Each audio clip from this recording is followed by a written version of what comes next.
Winner circle test. 1, 2, 3. How it sounds there? Loud? 1, 2, 3, 4. I can see, I can feel it's too loud, so I'm gonna lower the volume. Not in the green, the other one. All right. Test, test, test. Go ahead, do it again. 1, 2, 3, 4, 5, 6, 7, 8, 9. I think it's fine. They can't swallow the mic. We'll tell Dave.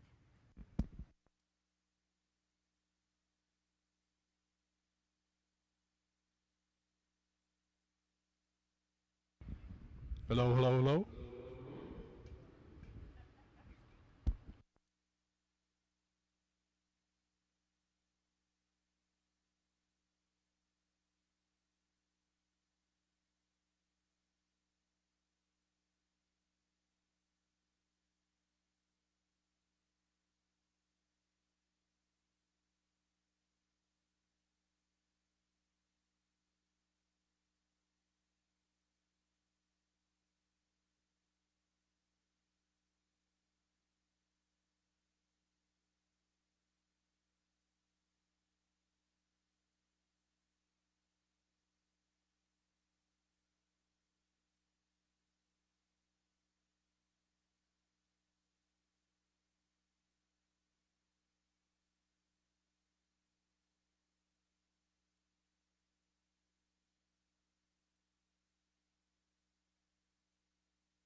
They're off and running at Finger Lakes. Stumble at the start. Price is Truth. Checking after the start because of that stumble was Ragtime Prankster.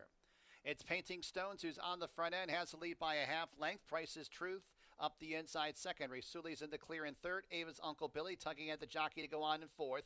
2 lengths off the lead. Ragtime Prankster 4 wide up the backstretch in fifth, and 3 lengths back to Montauk Surf, who's at the tail of the field. Painting Stones and Price is Truth. These two feud for the lead. Rasuli emerges in third, 2 lengths off the lead. Ava's Uncle Billy, White Blinkers in fourth. Ragtime Prankster deep on the course and losing position in fifth, and 6 lengths back to Montauk Surf, who trails the field. A quarter of a mile left to travel. Painting Stones, Price is Truth. Painting Stones with the lead over Price is Truth, and then a few more lengths back to Ava's Uncle Billy. Rasuli's under a heavy drive on the extreme outside. They got 3/16 to go. Painting Stones tries to shake clear of Price is Truth. Painting Stones with a slender lead, but all over the racetrack. Price is Truth up the inside. Ava's Uncle Billy lunging late. It's Ava's Uncle Billy heading Painting Stones for the win. Third, Price is Truth. Fourth, Rasuli.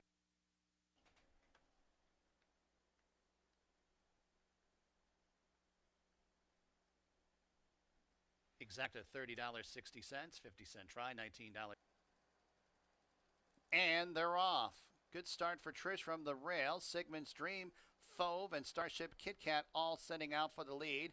And it will be Fauve with a slender lead. Starship Kit Kat second, Sigmund's Dream in between runners. As it's Trish who scrapes the paint in fourth. Anna V races in fifth, and 2 more lengths to Queen of All My Dreams, who's at the back of the pack. A 3-pronged battle as they go past the half-mile pole. Fauve 3 wide, Starship Kit Kat at the fence, and Sigmund's Dream gets shuffled in third. Fourth place, Trish along the inside, 3 off the pace. 2 lengths to Anna V's, about 2 lengths in front of Queen of All My Dreams, who's at the tail of the field. 2.5 furlongs to go. Fauve and those white blinkers has the lead over Starship Kit Kat. Sigmund's Dream, another try on the outside in third, now up into a joint second. As it's Trish, will have a decision to make to go inside or outside behind a 3-horse barricade as they reach the top of the stretch. Fauve clings to that lead. Starship Kit Kat, orange blinkers towards the inside, and then it's Trish, followed up by Sigmund's Dream and Queen of All My Dreams. They run to the 16th pole. It's Fauve and Starship Kit Kat first and second. Trish on the outside in third. Here comes the winning line, and it's Fauve. Fauve wins over Starship Kit Kat. Fauve, official winner. New York bred, 3-year-old chestnut filly by Munnings out of Divine Luck. Tix Stables owns. John Grabowski trains. And they're off. It's Journey of 5 who accelerates out for the front end. Who's got the tip? Towards her inside in second. Mike have the lead as they get ready to take on that first turn. And then in third, that is Floral Oats is going very wide. So Divorced, of course, will inherit third for a few strides. Followed up next by Our First Lady, who's a ground-saving fourth. Kazam Elegant to the outside of I Am EV, but only 4.5 lengths from front to last as they get ready to transition to the backstretch. Who's got the tip? Divorced, of course, towards the inside, and Divorced, of course, on even terms with Who's Got the Tip. Floral Oats able to split rivals up into third. Journey of 5, Kazam Elegant outside fourth and fifth. Now Our First Lady with a rally up the inside from out of last up into fourth. And at the back is I Am EV. A half mile to go in this race. 3 across the track. Divorced, of course, towards the rail. Who's got the tip in between runners? And Floral Oats in the 3 path. A couple more lengths to one of the grays. Our First Lady tracking in fourth. I Am EV in fifth. Then 5 lengths back to Journey of 5, who's 2 in front of Kazam Elegant, who trails the field. A quarter of a mile left to travel, and it's Floral Oats with the advantage on Divorced, of course. Our First Lady shaking up in the clear outside third. I Am EV fourth as they turn into the stretch. Floral Oats has a challenger in Divorced, of course, along the rail. Our First Lady is 3 wide in third and 2 lengths off the lead. 16th to go. Divorced, of course, coming back towards the inside. Floral Oats still has that slender lead. Divorced, of course, trying to get to the finish line in front. Here's the wire. Close. Head bobber there. Divorced, of course, and Floral Oats. Our First Lady third. I Am EV.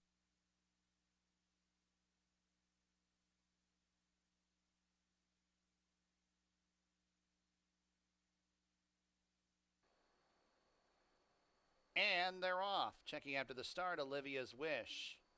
It's Catalina Fina who's sending out for the lead. Cruise into win.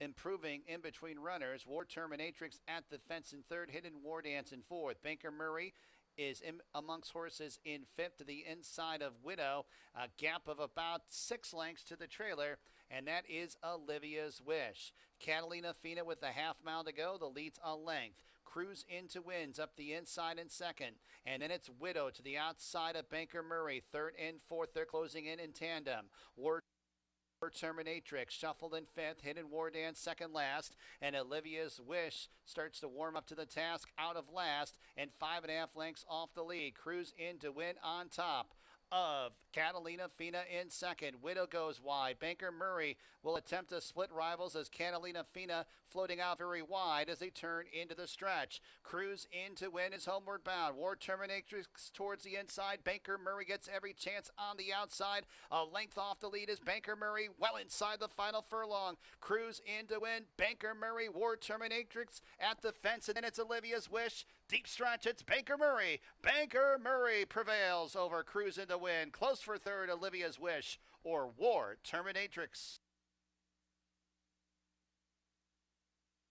740 the winning mutual, double $24, exacta $81. 50-cent trifecta, $95.75. They're all in the gate, and they're off. A great start. Igniting the Flame sends out for the front end. Grab the Glory. Pink Blinkers in second. Cup Right is to the outside of Kitty Tintin. Third and fourth. Sweet Tooth Sue's towards the inside. Now up into a joint fourth. 3 lengths back to La Indecente in sixth position, about 8 lengths off the lead. And then it's Practical Rachel in second last. And Jessica's Race is at the tail of the field, and they're on the turn. Igniting the Flame with 3 furlongs to go opens up by 3. Cup Right, Nudged Upon in second. Grab the Glory, Scrubbed Upon for more speed in third. Sweet Tooth Sue. Oh no, one's pulling up, and it's Igniting the Flame. Igniting the Flame is being pulled up out of the race as they reach the top of the stretch. It's Cup Right who's the first to face us. Practical Rachel from far back. Practical Rachel splitting rivals. Kitty Tintin's on the outside as they got 1 furlong to go. Practical Rachel now forging to the front. Kitty Tintin is next. La Indecente stand side, and Jessica's Race with a belated rally up the inside, but close to home it's Practical Rachel. Practical Rachel wins. La Indecente second. Jessica's Race third. Kitty Tintin fourth. 32.40 the winning mutual. Daily doubles $77. Exacta $302. Trifecta $380. And they're off. It's Miss Wobbles who rushes out for the lead, but it's Only in My Dreams with more early speed. Alley Song towards the inside in third, as it's Honey in the Bank extreme outside in fourth. Franny Lou in that middle cluster in fifth, in advance of Positively by 2 lengths. 3 parts of a length to Frisbee B, who's about a length in front of Digital Sail. Second last, Stella Brown, and a gap of 5 to Emily Reward, who's at the back of the pack. On the turn, 3 furlongs to go. Only in My Dreams has a lead by a length over Honey in the Bank, who tackles outside second. Alley Song nudged upon and now under pressure in third. Franny Lou is in fourth to the inside of Miss Wobbles. Digital Sail trying to advance from the back, but goes 6 wide into the stretch as they turn into the lane. Only in My Dreams, homeward bound, has a lead by 6 lengths. Honey in the Bank and Alley Song are second and third. And then it's Miss Wobbles, but with a 16th to go, Only in My Dreams was a cut above the rest. Only in My Dreams wins this race by daylight. Honey in the Bank gets second, I think, over Alley Song. Then it was Miss Wobbles. $9 the winning mutual, 6 race official. Regular double, $259. Consolation double with the scratch of the 2 Chick Azteca, $31.20. Exacta. And they're off. Sluggish start there for Zen Lu. It's World Bank who rushes out for the lead. Just Words and Open Soul Autism second and third. A couple lengths back to Zen Lu. Plays catch up in the 4th spot. Adjustable Rate 3 wide in 5th. And then it's Pesadilla Chanel in between horses 6. Change Order towards the inside 7th. 7.5 lengths off the lead. A gap of about 8 lengths to the back 2 markers. Playing with Dowels to the inside of Moontown on the turn. 3 furlongs to a winning line. World Bank on top of Open Soul Autism. Just Words ranging up 3 wide in third. 3 more lengths back to Zenlu, who's in fourth. Pesadilla Chanel towards the inside in fifth. Change Order needs Racing Room 6 as Playing with Dow's goes very, very wide in seventh as they turn into the stretch. Open Soul Autism has headed World Bank. Open Soul Autism makes a dash for home. World Bank fully extended. Playing with Dow's from far back, about 7 lengths off the lead with a chance to run in the exacta, but Open Soul Autism is gone. Give Warrior 2 on the card. Open Soul Autism by about 6 or 7. Playing with Dow's does get second over Pantafel Stable.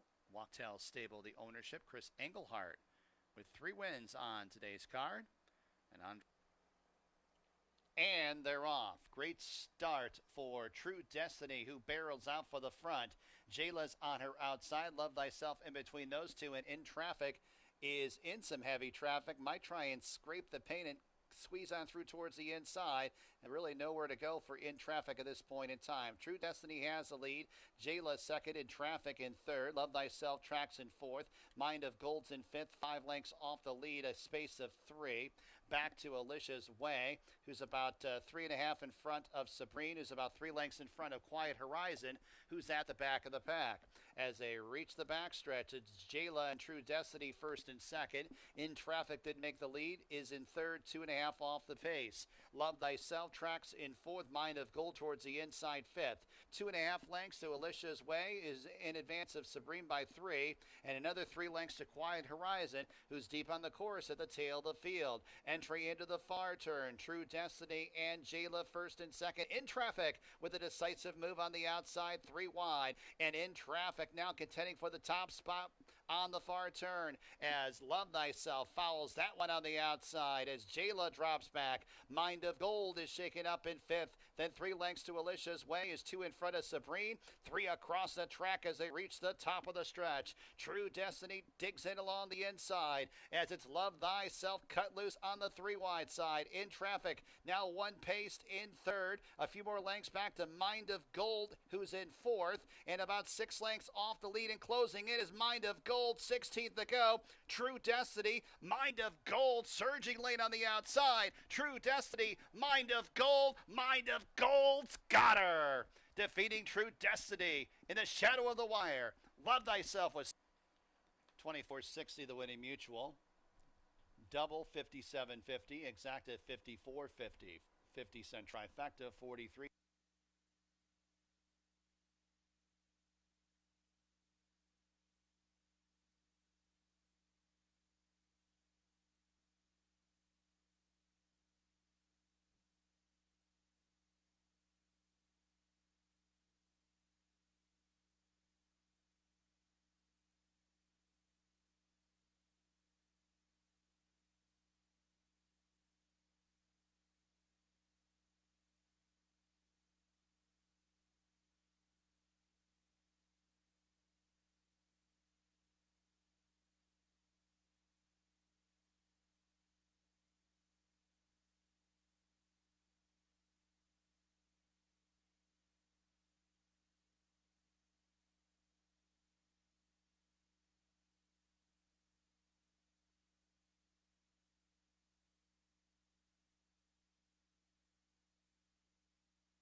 Ladies and gentlemen, our national anthem.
Good afternoon to everyone, and welcome to Finger Lakes Gaming and Racetrack. Labor Day, full of thoroughbred horse racing and a jockey's race as well. 9 thoroughbred races are scheduled. Track at Finger Lakes is fast, absolutely picture perfect weather, gorgeous would be another way to describe it. And we've got about 60 minutes to race number 1. My name is Bill Downs, track announcer here at Finger Lakes, and I've got the scratches and changes for today's card. First race, scratch number 7, Adelisa's Smile. Morning line favorite, Adelisa Smile. A defection from the first. Jockey change on number 1, She's Grand, to Luis Perez. Luis Perez on number 1, She's Grand, the rider 2 pounds over. Race number 2. Number 4, Staged Conflict, is 3 pounds over. Race number 3. Jockey change on number 1, Savage State, to John Barrios. John Barrios on number 1, Savage State. Number 7, Jockey. And Instant Success are first-time starters that are geldings. Fourth race. There are no changes. Fifth race. Jockey change at number 1, Sharpoon, to Chris Russell. Chris Russell on number 1, Sharpoon, in the 5th.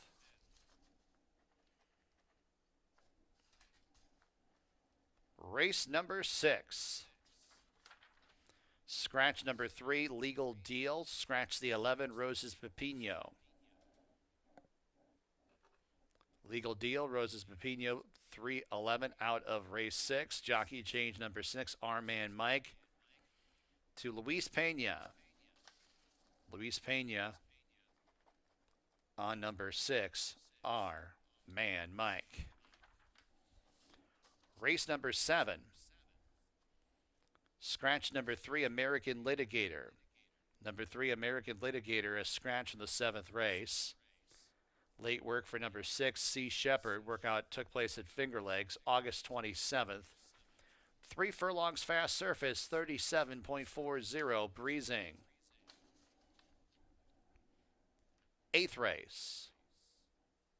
Scratch number 3, Special Pal. Scratch number 7, Red Wine and Whiskey. Scratch number 8, Kaz Music. And scratch number 9, Queen's Cat. Special Pal, Red Wine and Whiskey, Kaz Music, Queen's Cat. All scratch from the Arctic Queen. Jockey change on number 5, the Shoe Lady, Luis Pena. Luis Pena picks up the ride on number 5, the Shoe Lady, in race 8. 9th and final. Jockey change at number 1, Wit Dashing Speed, to Chris Russell. Chris Russell on number 1, Wit Dashing Speed. Got all sorts of things going on today here at Finger Lakes. Roll back the prices on Sweegle hot dogs and sodas back to $1 in the pavilion on the clubhouse side, the wire concession stand located on the racing floor. Domestic drafts will be $3 until 4 p.m. We'll have a jockey's foot race that's listed after the 5th. It's a fundraiser for the PDGF, the Permanently Disabled Jockeys Fund. Finger Lakes will donate $200 for each jockey that participates in the foot race. Got the Bet and Get promotion today. Bet and Get bounce back promotion, to be exact. Wager $10, win, place, or show on any Finger Lakes race with the mutual clerks in the upper grandstand or lower clubhouse to receive a bounce back coupon to redeem at the Lucky North Rewards desk for $10 gaming free play on your next visit. One redemption per person. And the free play is good for 30 days starting tomorrow. And free programs today for Finger Lakes at both program stand locations. We've got that Arctic Queen Stakes as the highlight and a pretty good card here at Finger Lakes on Labor Day. Got about 55 minutes to race number 1. Handicapping with Dave will be next. Have fun and good luck.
And welcome everybody to Finger Lakes Gaming and Racetrack. Happy Labor Day. Big day always here at the lakes. I have on, again, after popular demand, Jockey Jackie Davis. Welcome to the show again. Thank you. Thank you. I'm She really did- happy to be back. She did so well last time, and they demanded, actually they demanded I'd leave and have her on is what they demanded, but no, they demanded Jackie be on today. We got races to go over, a 9-race card, the Arctic Queen Stakes, Yep. big $50,000 stakes race, and speaking of jockeys, we are going to have the annual jockey foot race to support permanently disabled jockey fund. Yeah. Did you ever run in that, or did you just help No, me I am do it not. last year? I'm not a runner. I am, no. About Definitely not. about 80% of them aren't either. So, no, I see them all No. running to make weight on the track all the Yeah. time. They're all faster than I am. Not me. But pick your favorite jockey. I think I have a feeling I know who's going to win. Did you have a choice of who's going to win the jockey foot race? I got to go with the favorite. It's hard to, Camilo. hard to go against, isn't Yeah, it? he's too fast. I can't.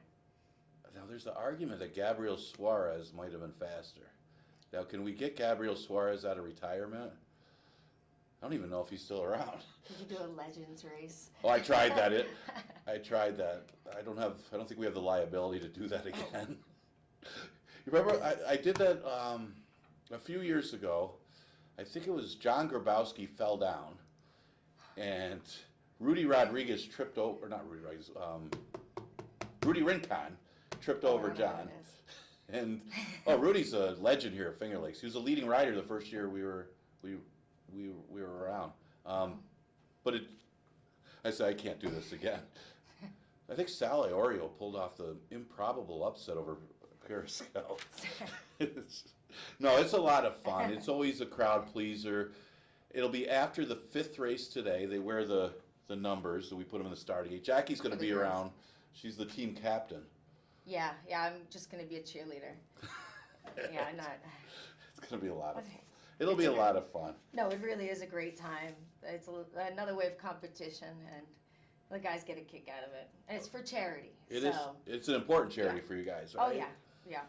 Yeah, they do a good job with that. I know the riders at Saratoga, they have America's Day at the races, so the riders all over the place do stuff. I know they did a karaoke night for the riders there. We should do that here. Yep. And then, and when I was in Penn National, they had us wear a hot dog Halloween costume, and they had us run out of the gate in that. Oh, I take it back. I did do it once. With a hot dog? Yeah, I had a hot dog costume on.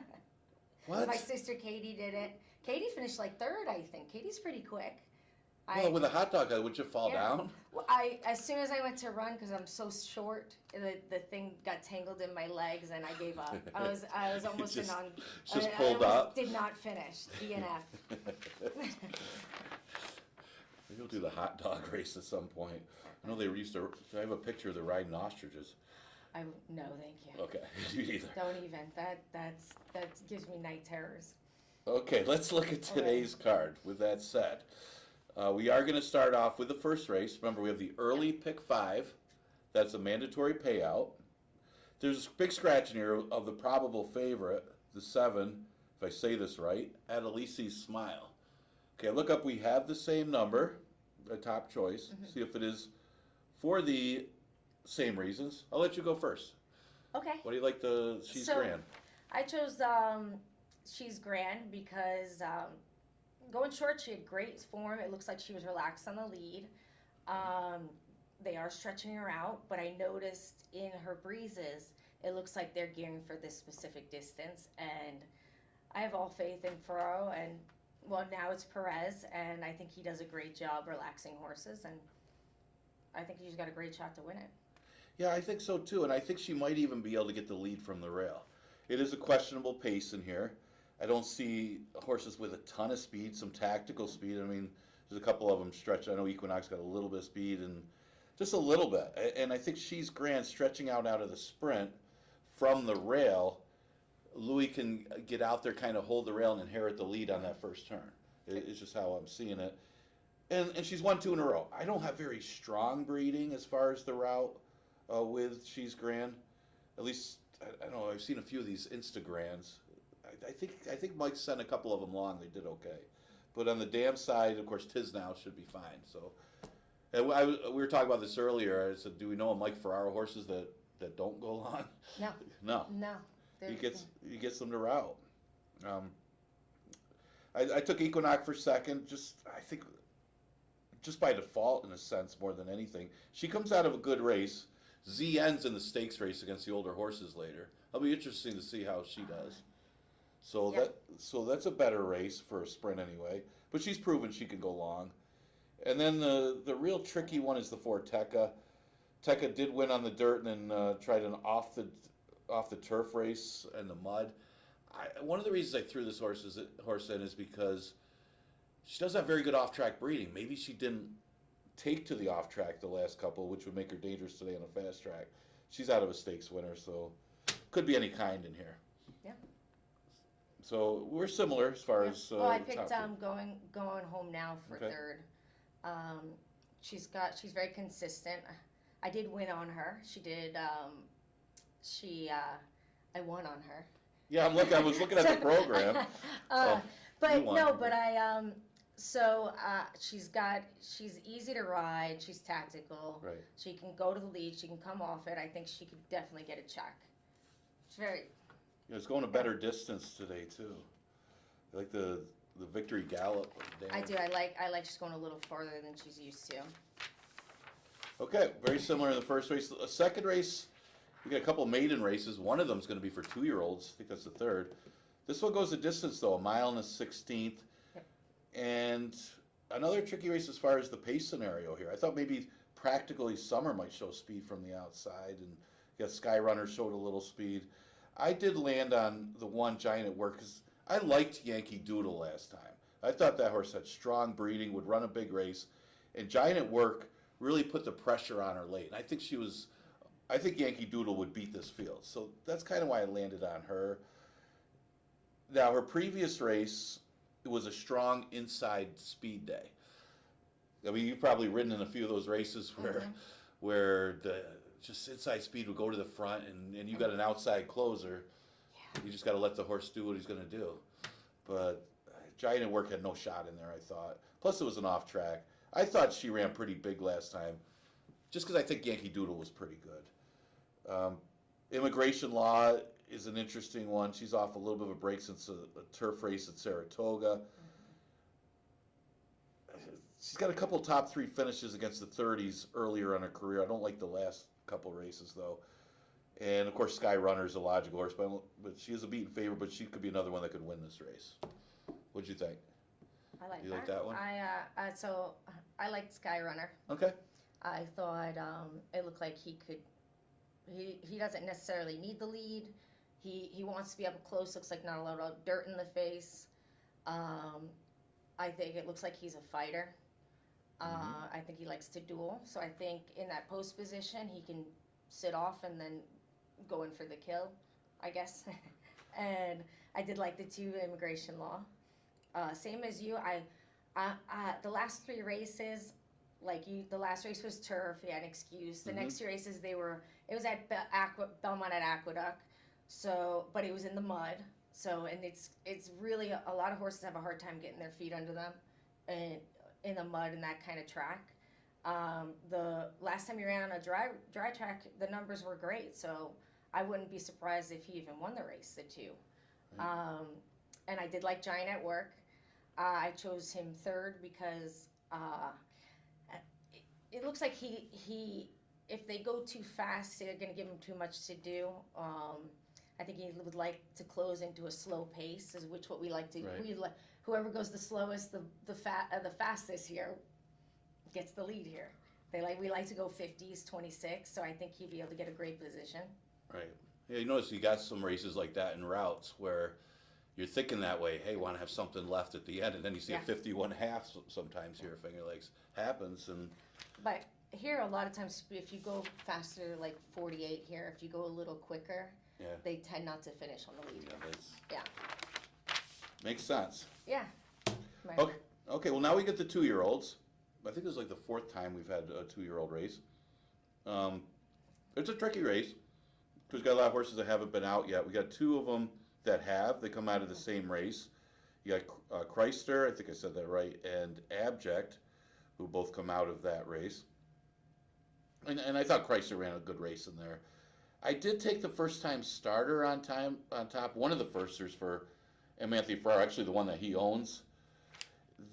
Hey Pal is a half to Eros's Girl. Eros's Girl, has done well in stakes. I think she won the Niagara, I want to say, and then finished 2nd in the Oaks. I'm trying to go by memory because I didn't write it down. But there's a couple horses that run well long, but you got Bustin' Stones on the sire side. I like the works leading up to the first start for this one, so I think he'll run okay. Of the 2 horses that ran, I watched the replay. I thought Chrysler ran the bigger race.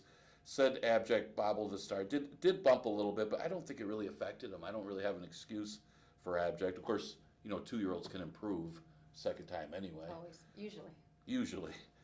And I actually threw Jackal and Fox firster for 3rd as a long shot.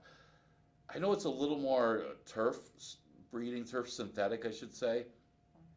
But the dam was 2nd in a graded stakes. I mean, there's some breeding here, and they paid $27,000. And remember, Jockey had a good 2-year-old last year.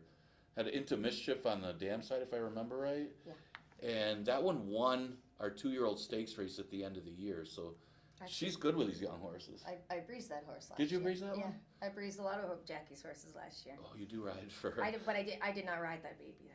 I think it was I don't Fred. think. It was Stephen Fred Stephen. won that He stage. did really good with him. Mm-hmm. Yeah. I agree. The first 2 horses you chose, the 2 and the 6. I like the breezes for the 2.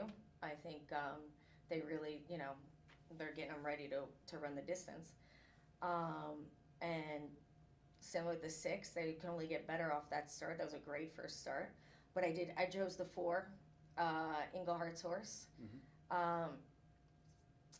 I chose him because I thought he had a lot of room to improve, and he got the experience Looks like he didn't have a great a break. He maybe He did bump a Yeah. little bit. I thought the other he one might got have the been the worst one of that it. bumped. Well, he bumped the other Yeah, one. the other one that we picked. Yeah, but I think he should improve off that. It wasn't. It's not very easy to handicap babies that never run. So Well, yeah. If you're on them in the morning, it's probably a little easier for you guys it is. to know who's going to do well. Oh, absolutely. It's night and day knowing them that way. So if I had the time and go back there and watch them, other stuff going on in the morning. All right, fourth race is the Labor Day Dash. So we do have a couple horses that are stakes caliber horses in here, including Donna Beretta's horse. I mean, I've been impressed with Crypto Causeway this year.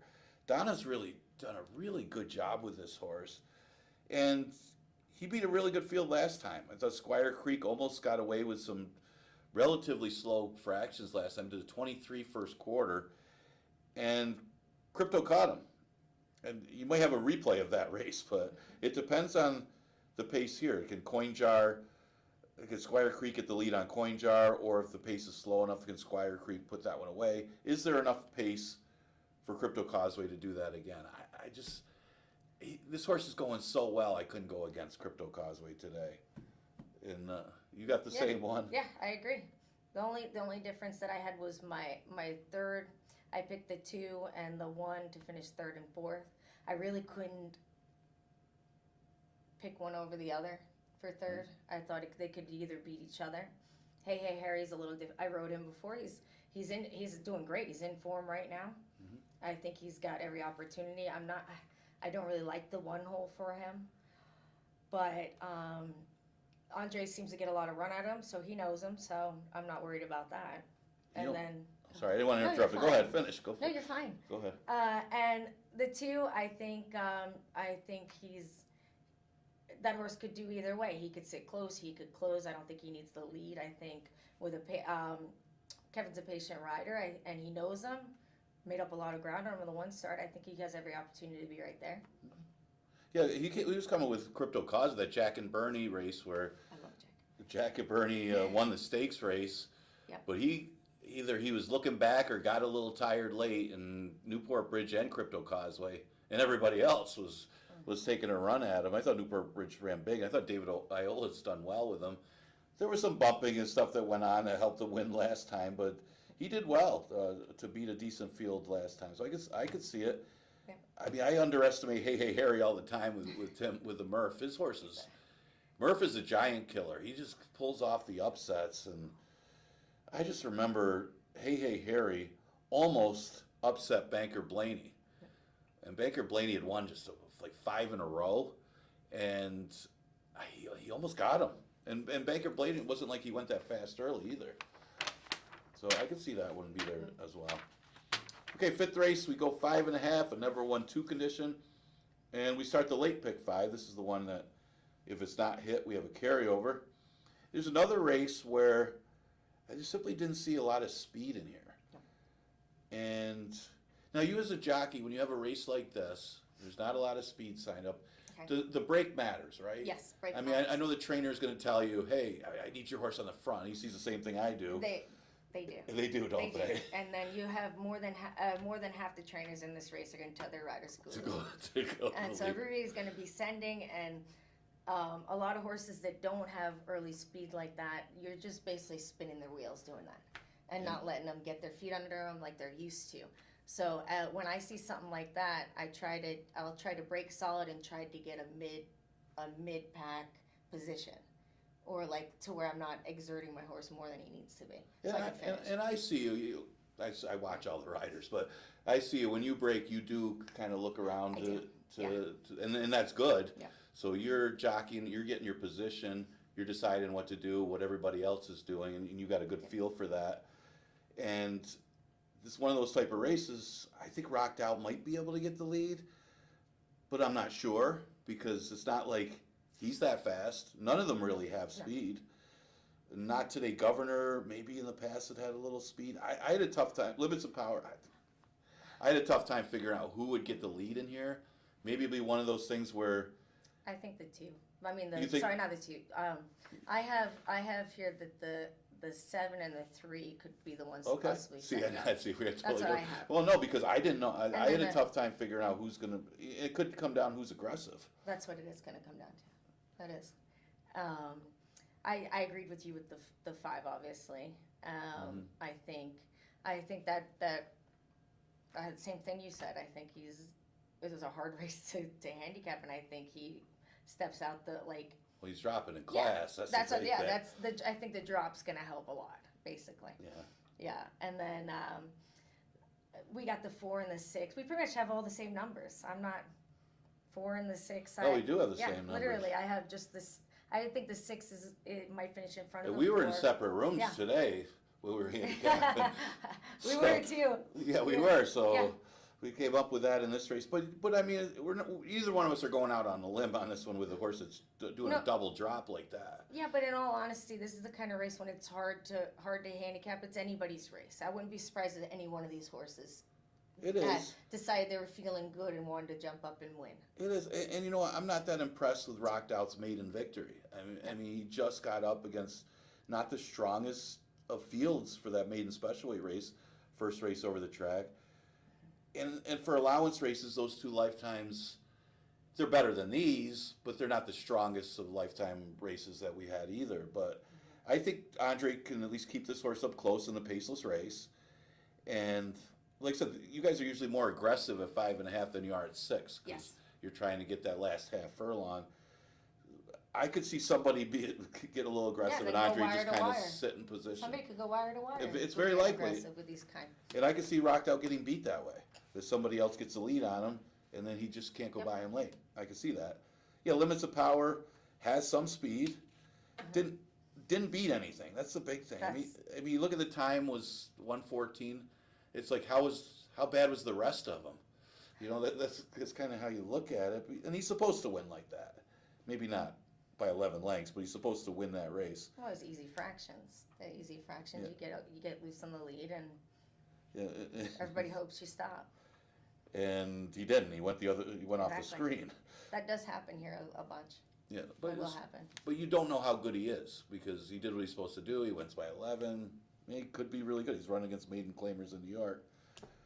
But then again, Rockdout's running faster times, so that's how you got to look at it. He's shortening up to 5.5.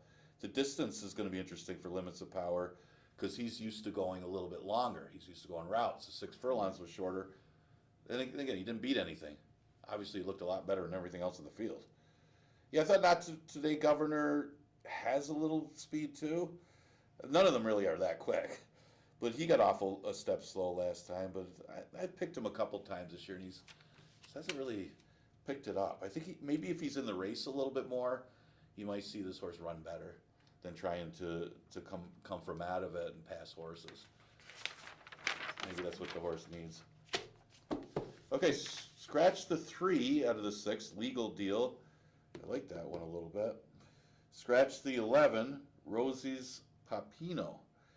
Now, I thought the key to this race might be if Tidal Forces gets out there with Steiner.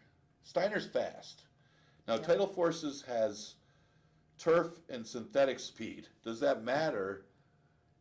Will he have as much dirt speed to affect Steiner? That's kind of how I looked at it because Steiner's faster than the rest of them, and he may just play catch me if he can. And a lot of times, they don't. And the other thing is the distance, Jackie. I mean, Yep. 4 wins going this distance, am I on the 16th, where some of these other ones might be a little questionable at the distance. So I don't know if you That's saw why it I the same picked way. him on top. Is it? I picked him the same on top because I thought it looks like he's gone to lead going 48, 46. He win it going to 46 the one time. Track must have been really fast that day. It was. He's quick though. But he looks like he's easy to ride. Just put your hands down and try to save something for the end. I thought Don't Lose Cruz. I thought he's gonna sit right off him. Mm-hmm.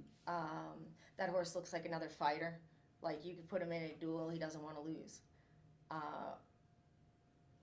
And then I threw out the short races for Cruz because he's a much better route horse. Yeah, he looked it last time. Yep. I also picked Who was the one that I really liked? The 5 and the 10 I picked. So Rhymes Like Dimes, a great horse to ride. He goes out there. He's a hard knocker as well. And the 10, I don't know a whole lot about the 10, but he looks like he's in form and he could get a check as well. Yeah, this race came up tough. I like today's card, by the way. I mean, you got the Labor Day Dash, which is loaded with talent. This race, the Route, mile and 16th, loaded with talent. There's a couple of race horses in here that could run in stakes races. Steiner being one of them. Rhymes Like Dimes, I think, ran in the Barker. Z-Bear pulled off that improbable upset last time. My only thing with Z-Bear, 32-1 last time. I mean, great job, obviously, by the Lathropes and by Patine. I mean, man, Patine did an amazing job. I mean, he claimed the horse for 11, had trouble in the Leon Reed, and then pulled off that upset. The only difference I thought today, and I'm a little concerned, would be the distance. He's not very strongly bred for the mile and 16th. So I thought that's why I didn't pick. Yeah. Because I wasn't sure about going that far. Yeah, it is a question mark. And, you know, Steiner's going to be out there. He'll try to, and how this track plays could matter, too, in a race like this when you got a speedball like Steiner, who says, catch me if you can. And again, Tidal Forces shows good speed in some races on the other surface. Yep. He's inside of Steiner. Does that affect Steiner? If Steiner gets the lead on that one early and can get a 48 half, I don't think they're going to catch this horse. And that could be the key. You're right, I agree with the Don't Lose Cruise. Rhymes Like Dimes, you know, didn't really fire his race last time. Actually, he didn't run that badly, but he wasn't picking him up. Maybe that little extra distance might help that horse. And I had to throw in Z-Bear because they pulled off the upset last time. At least I got to have in my numbers in case they do it again. So I don't have Lathrop say, how come you didn't pick my horse? 7th race, scratch the 3, American Litigator. Another maiden race. This is a good one, going 5.5 furlongs. Now, I did end up taking a first-time starter in here. I didn't think the race was that tough for a maiden race, number one. The breeding on Valiant Warrior, you see that Valuable Lady, this is a half to Lady's Golden Guy, who is very fast when he wants to be. Oh, yeah. And the works show that this horse might have a little bit of speed in here too. I don't think he has to be much. I mean, Salty Ryan and Montauk Memoirs are the only ones that really showed anything to me as far as numbers-wise in this field. I mean, Rise Advantage could improve, Sea Shepherd could improve, but I thought those were the two that have run that have showed anything, and I know you like Salty Ryan, and does have a lot of room to improve. Yeah, I chose Salty Ryan for my number one. You can see he clearly made a much improvement on the second start, and he's only due to improve off of that.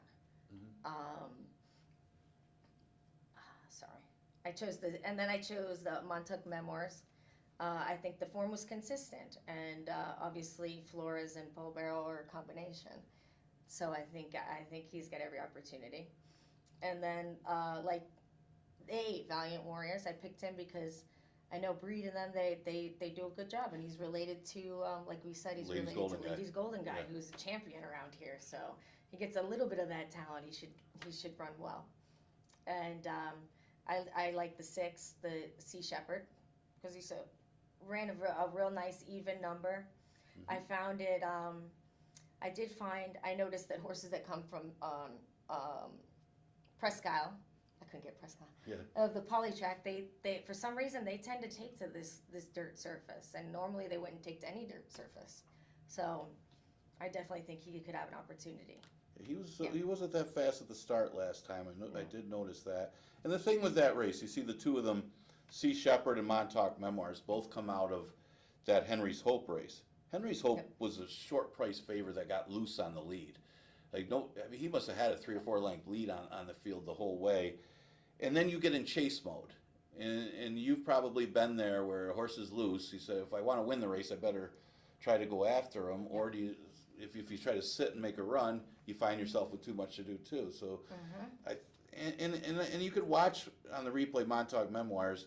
He is getting into him early to try to chase to make up the ground. And when you're chasing, you tend to go the wrong way instead of trying to make the one move to hit the board. But that happens a lot. Yeah, sometimes we say, you're in that situation, you say you're trying to ride to win, Yes, not and to you get are. a check. You and are. sometimes that's a fine line as a rider, trying to either, are we out here riding for second, or are we riding to win? And sometimes when you try to make a move to beat the favorite, it ends up costing you, and sometimes it works, sometimes it doesn't.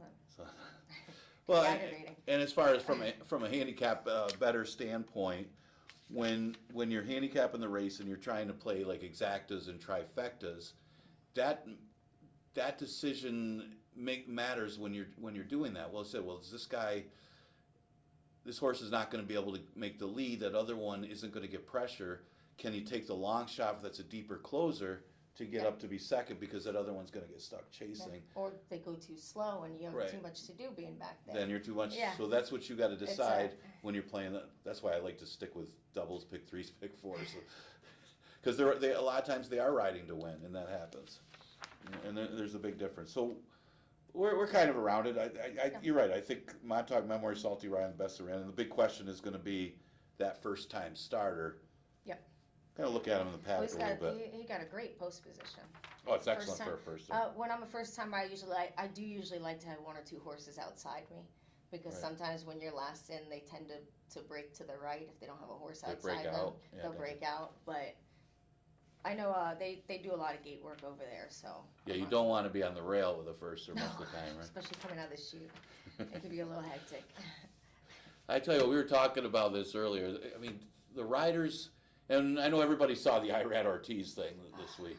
Yeah. I mean, the riders, it's dangerous out there. It's a dangerous living they have, and of all the sports, we're comparing, of course, compared to the boxing, we compared it Yeah. to football, and as far it is one of the dangerous sports. Now we are having this foot race for the permanently disabled jockey Yes. fund, because these guys are putting their lives on the line every time they go out there. Don't think of it like that, but it's a dangerous job, and they need that, and of course you got to respect them for it too.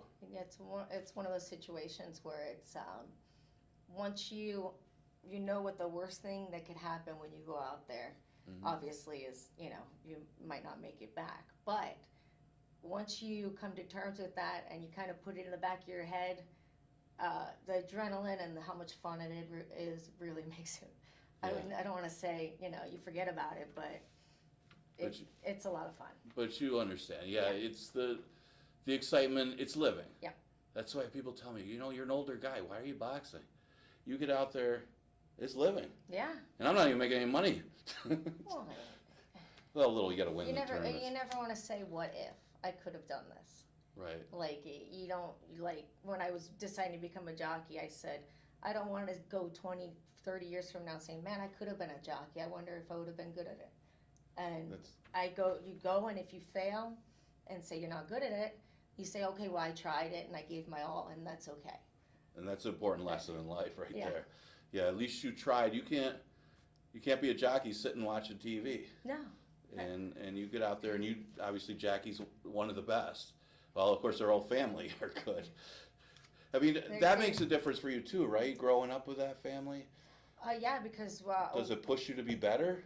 Yeah, definitely. Well, not only that, like I was born into the industry. My dad was riding before I was born.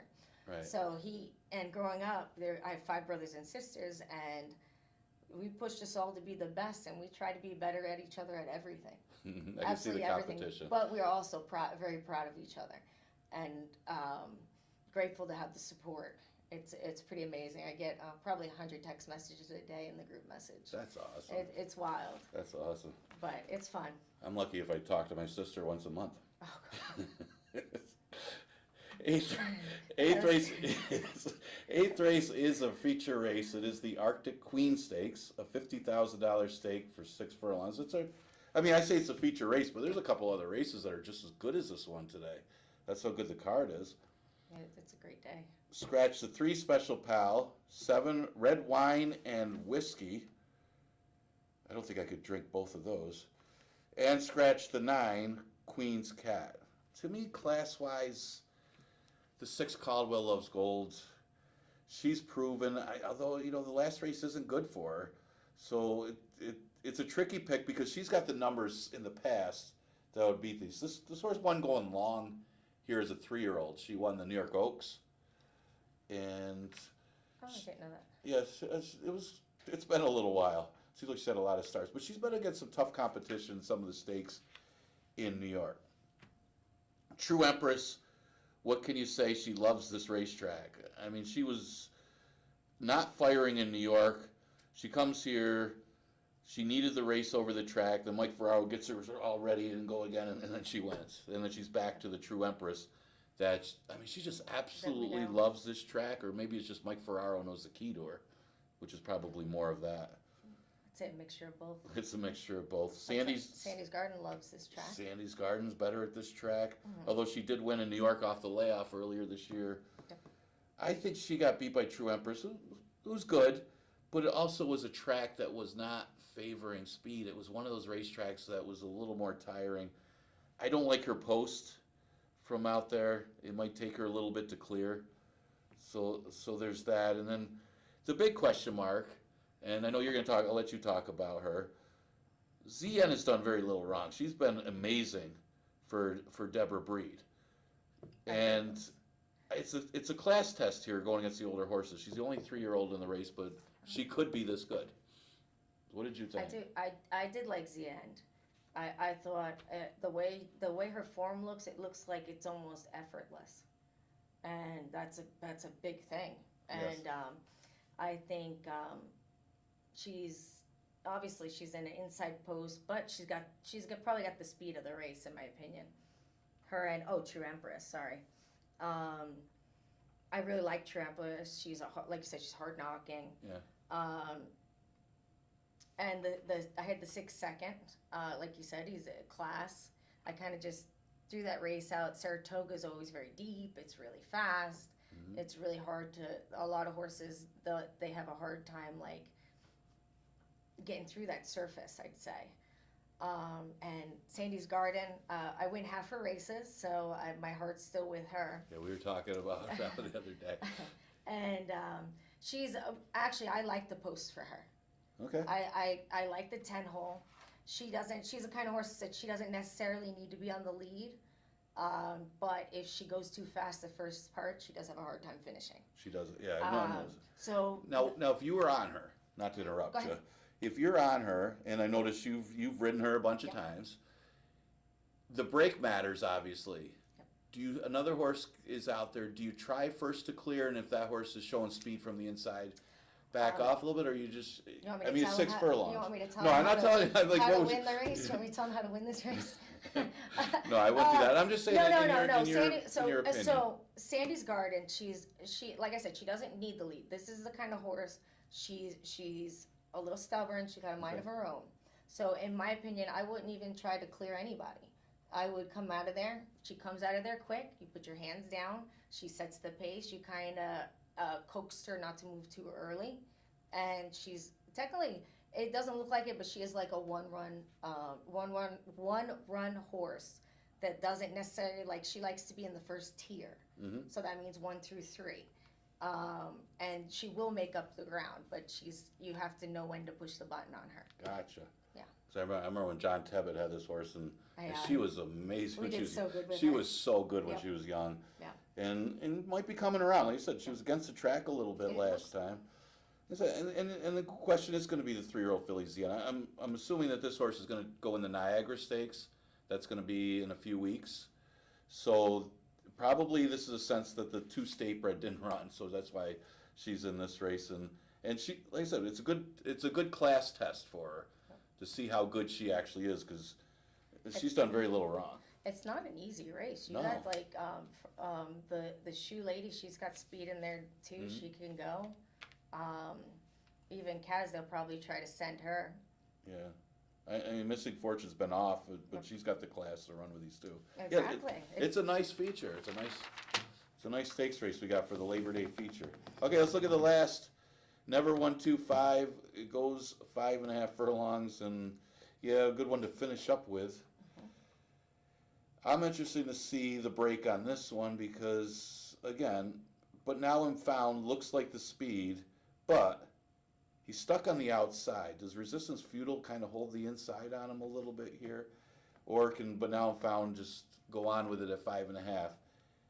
And that's how I think we saw it the same way. Is not probably not going that fast early for 5.5, and maybe Banal Found could get the lead, and Resistance Feudal because of his position can hold on for second. Maybe they run 1-2 around the track like that. The other one was 7th Race Shake. I could throw out the last race. You can use that horse, and then Free Folk is another one. He doesn't like to win. He's had his chances, but he gets a little better post than the outside post he had in the slop last time. So those are my 4. So, well, go ahead. I didn't like the 5. You didn't like 5 at all? I didn't like it. I didn't really see a whole. I'll be honest. He could go. It looks like Naz is good at getting the lead, so it looks like if he's comfortable in the clear, I think it could be possible. But I think she's repping one of my picks right now. I am. And but I did like I like the 8. I think he's going to get an easy lead. He's going to sit comfortable. And I chose the 2 second. I think He's going to be close. He's going to sit He's close. going to have a nice He's going to position. sit patient. It's going to be. I don't like the inside post for him, but I think if the 8 clears him, Kevin's very good at getting him outside in a position to where he can relax and do what he needs to do. I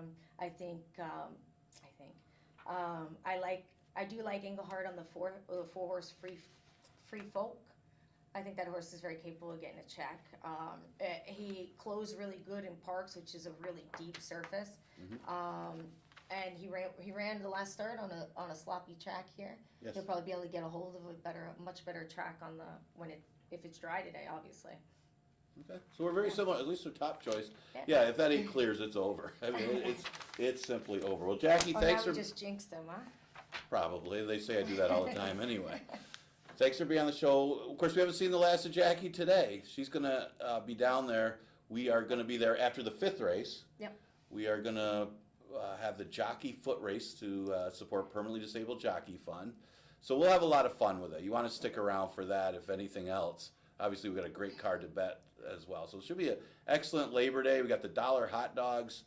Remember, we continue live racing Monday through Wednesday, so we still got a couple more days. But enjoy today's Labor Day. And again, thanks again, Jackie, for being on. Thank you. Hopefully we win some races. Hopefully. That would be great.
Horses coming on the track for the first race from Finger Lakes. Here's your field. Number 1, She's Grand. Jockey change, Luis Perez.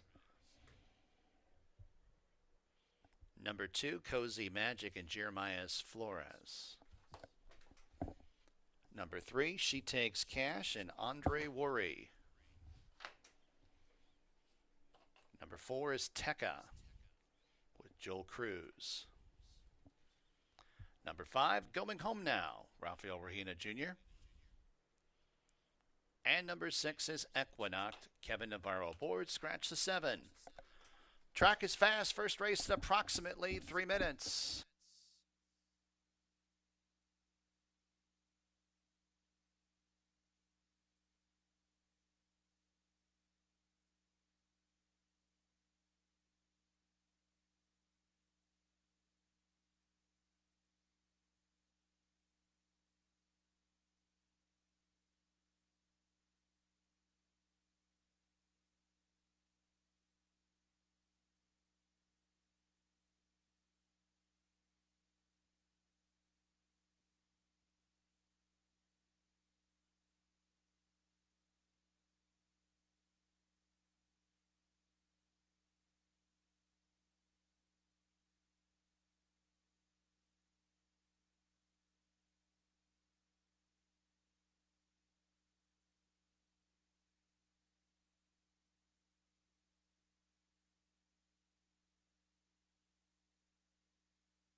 Post time in 2 minutes.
Fillies and Mares are approaching the starting gate at Finger Lakes.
And the Fillies and Mares have arrived at the gate for race number 1 from Finger Lakes.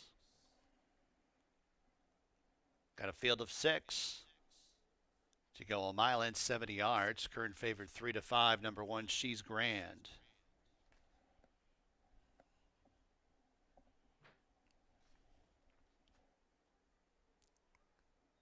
Track is fast. First of 9 races on this Monday. 8th and featured race, the Arctic Queen Stakes for Fillies and Mares. Goes as race number 8. Going home now will be next, and then Equinox to the outside. 1-2 on She's Grand.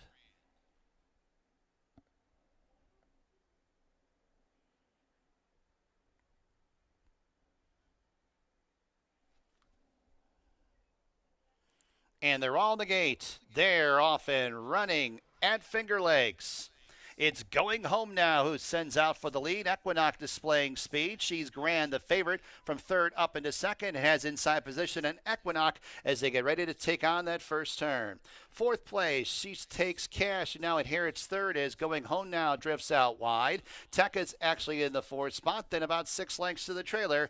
Cozy Magic who brings up the rear as they get ready to transition to the backstretch. And it's She's Grand in those pink blinkers on top by about a length.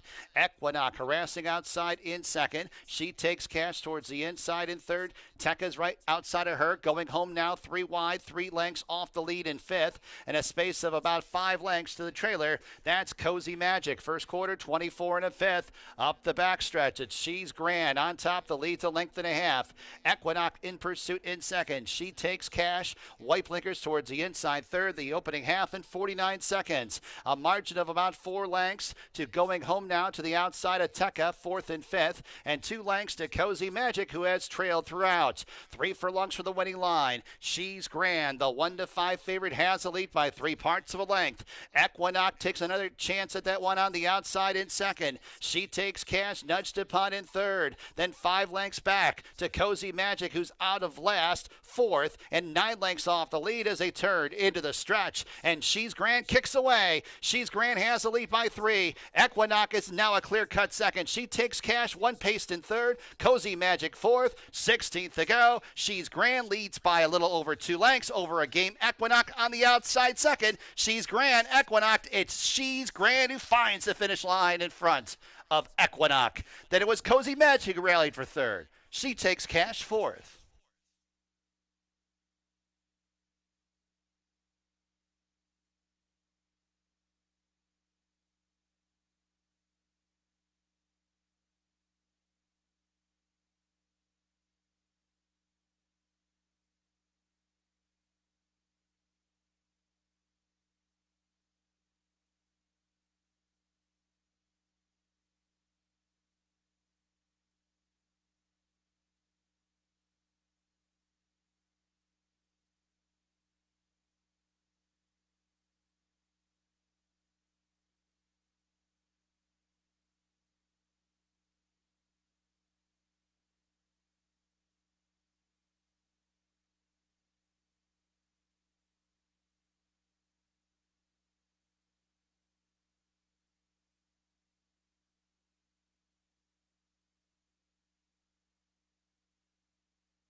In the winner's circle, number 1, She's Grand. 3 wins on the bounce for this New York bred. 3-year-old B filly like Insta Grant out of Tis Gone.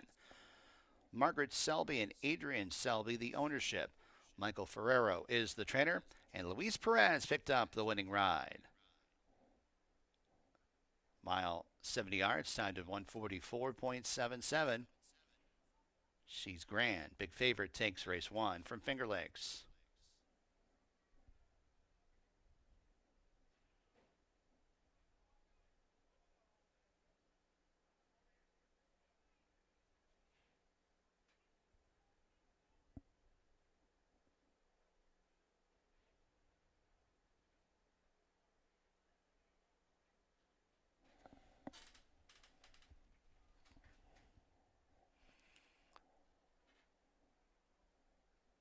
As you can see in New York, the payouts now go down to the penny. So $2.46, the winning mutual on She's Grand. And the pennies payouts continue with the exotics. So $2 exacta, $4.66, 50-cent try, $4.86. Times Super, $4.65. Second race at Finger Lakes. No scratches or jockey changes. Exacta trifecta, superfecta, daily double, pick 3 wagerings offered. 19 minutes to race 2.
Late overweight in this second race, or an additional overweight for the four-stage conflict. The rider's now 5 pounds over. 5 pounds over.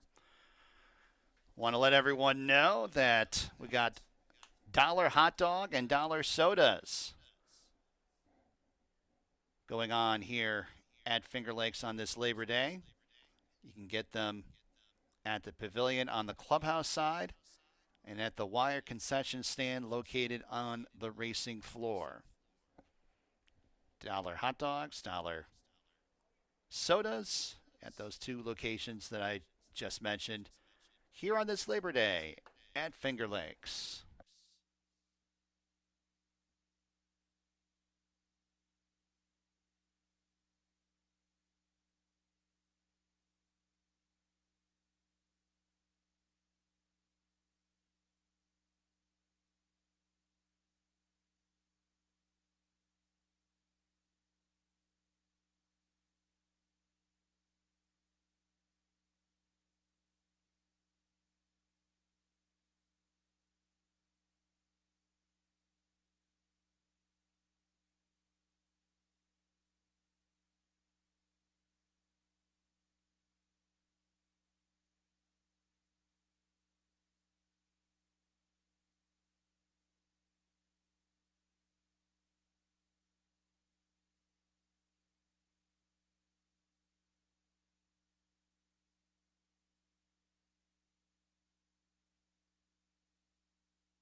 All right, we're in the paddock for race number 2 of the Labor Day card. It starts off with She's Grand with a tactical edge, really benefiting from the scratch of Edelisa's Smile.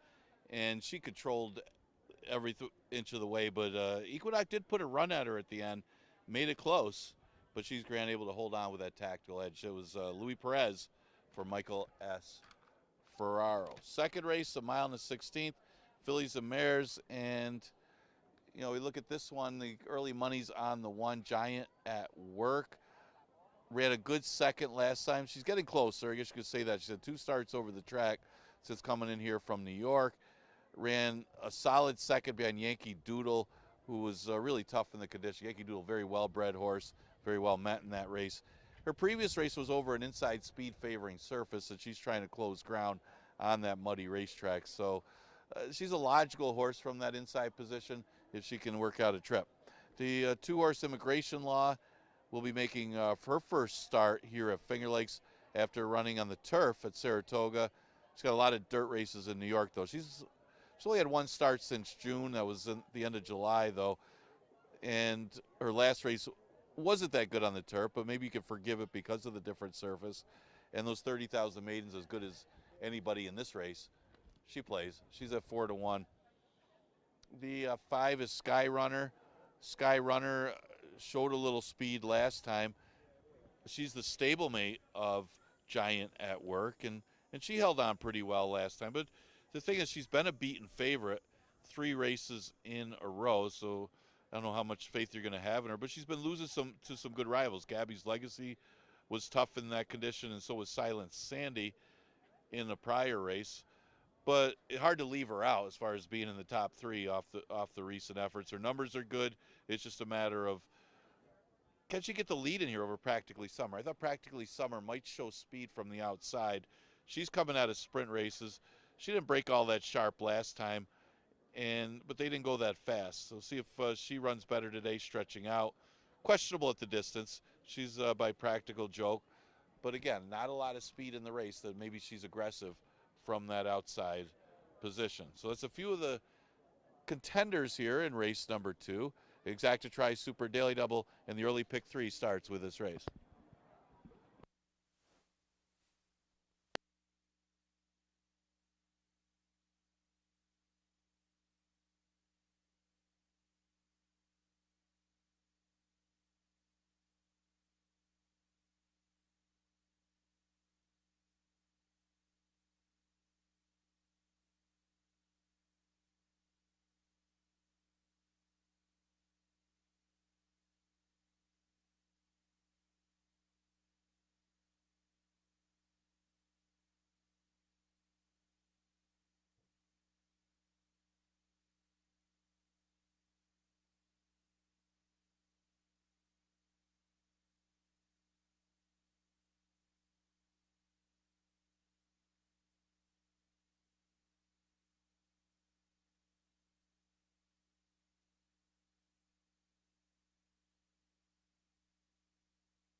On the track, race number 2, number 1, Giant at Work, Andre Worry aboard. Number 2 is Immigration Law, and Emmanuel de Diego.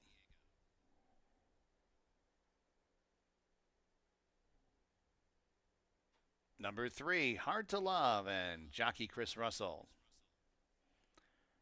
Number 4, Staged Conflict, and Juan Diaz. Number 5 is Sky Runner, Cabercoa. And number 6, Practically Summer, with J.M. Rohina. Post time in just a few minutes. Another reminder, you got Sweegle hot dogs and sodas for just $1 at the pavilion on Clubhouse side and at the Wire concession stand located on the racing floor. And domestic drafts will be just $3 until 4 p.m.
Horses are approaching the starting gate here at Finger Lakes, approaching the gate.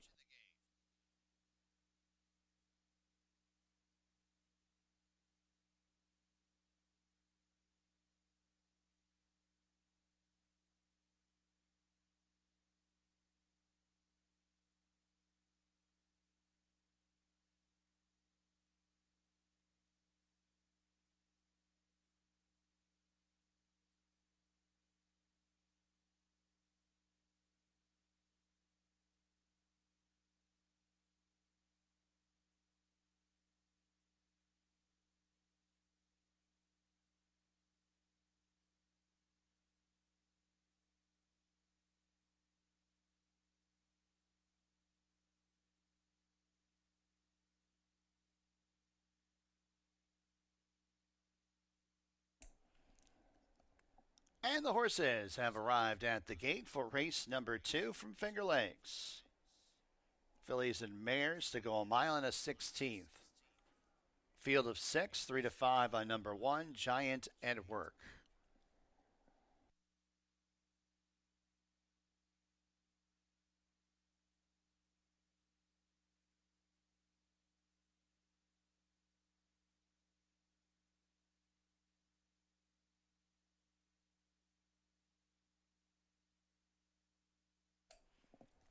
Hard to Love goes in. Staged Conflict.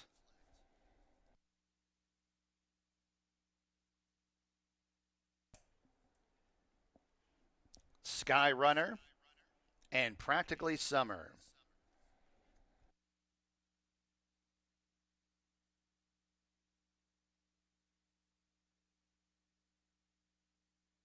Practically Summer goes in. They're all in the gate. And they're off. It's Sky Runner bounding out for the lead. Immigration Law towards her inside, and those two matching strides early on. Practically Summer stuck out 3 wide. Hard to Love behind the leaders in 4th. Then 3 lengths to Giant at Work, who's in second last, and Staged Conflict is at the back of the pack as they circle around the first turn, and Hard to Love's a little bit ranked behind runners. It's Immigration Law who's on the front end, has the lead by a length. Sky Runner prompting outside in second. Hard to Love still anxious along the inside, 2 lengths off the lead in a joint third with Practically Summer. 2 more lengths to Giant at Work, who's about 3 lengths in front of Staged Conflict at the back. First quarter 24 3/5 as they travel up the backstretch.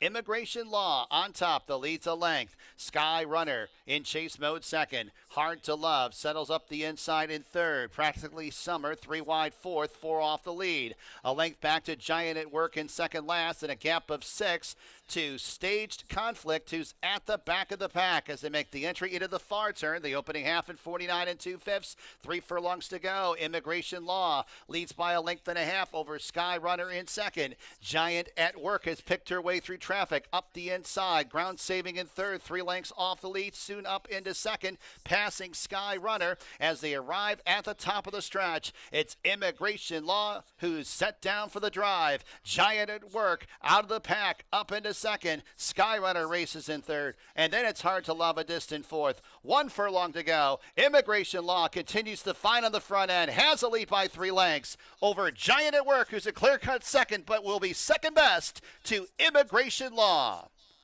Third place, Sky Runner, close for 4th. That got really close between Hard to Love and Staged Conflict.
2153, number 2, Immigration Law first.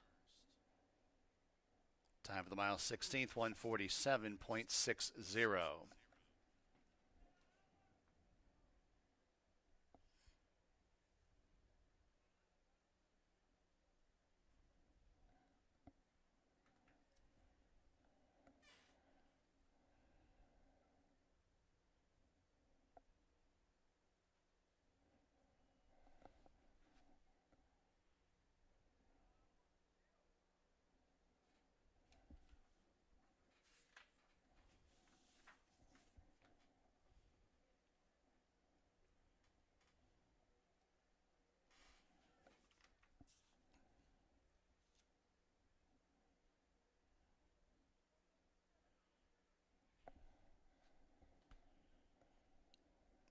Second race is official. $20.14, the winning mutual on Immigration Law. To the winner's circle, number 2, Immigration Law. New York bred, 3-year-old duck run filly by Violence out of Legally Bay. Our Blue Streak stable, James T. Kennedy, and Six String Stables, the ownership. Ralph D'Alessandro, the trainer, and Emmanuel De Diego, the winning jockey. Coffee Pot stable, bred Immigration Law. $2 double, $20, $24.52, exacta $28.28, try $12.39, dime super $18.34. Third race at Finger Lakes, John Barrios on the 1, Savage State. The 5, Jockey, and number 7, Instant Success, both geldings. Exacta, trifecta, superfecta, daily double, pick 4 wagering.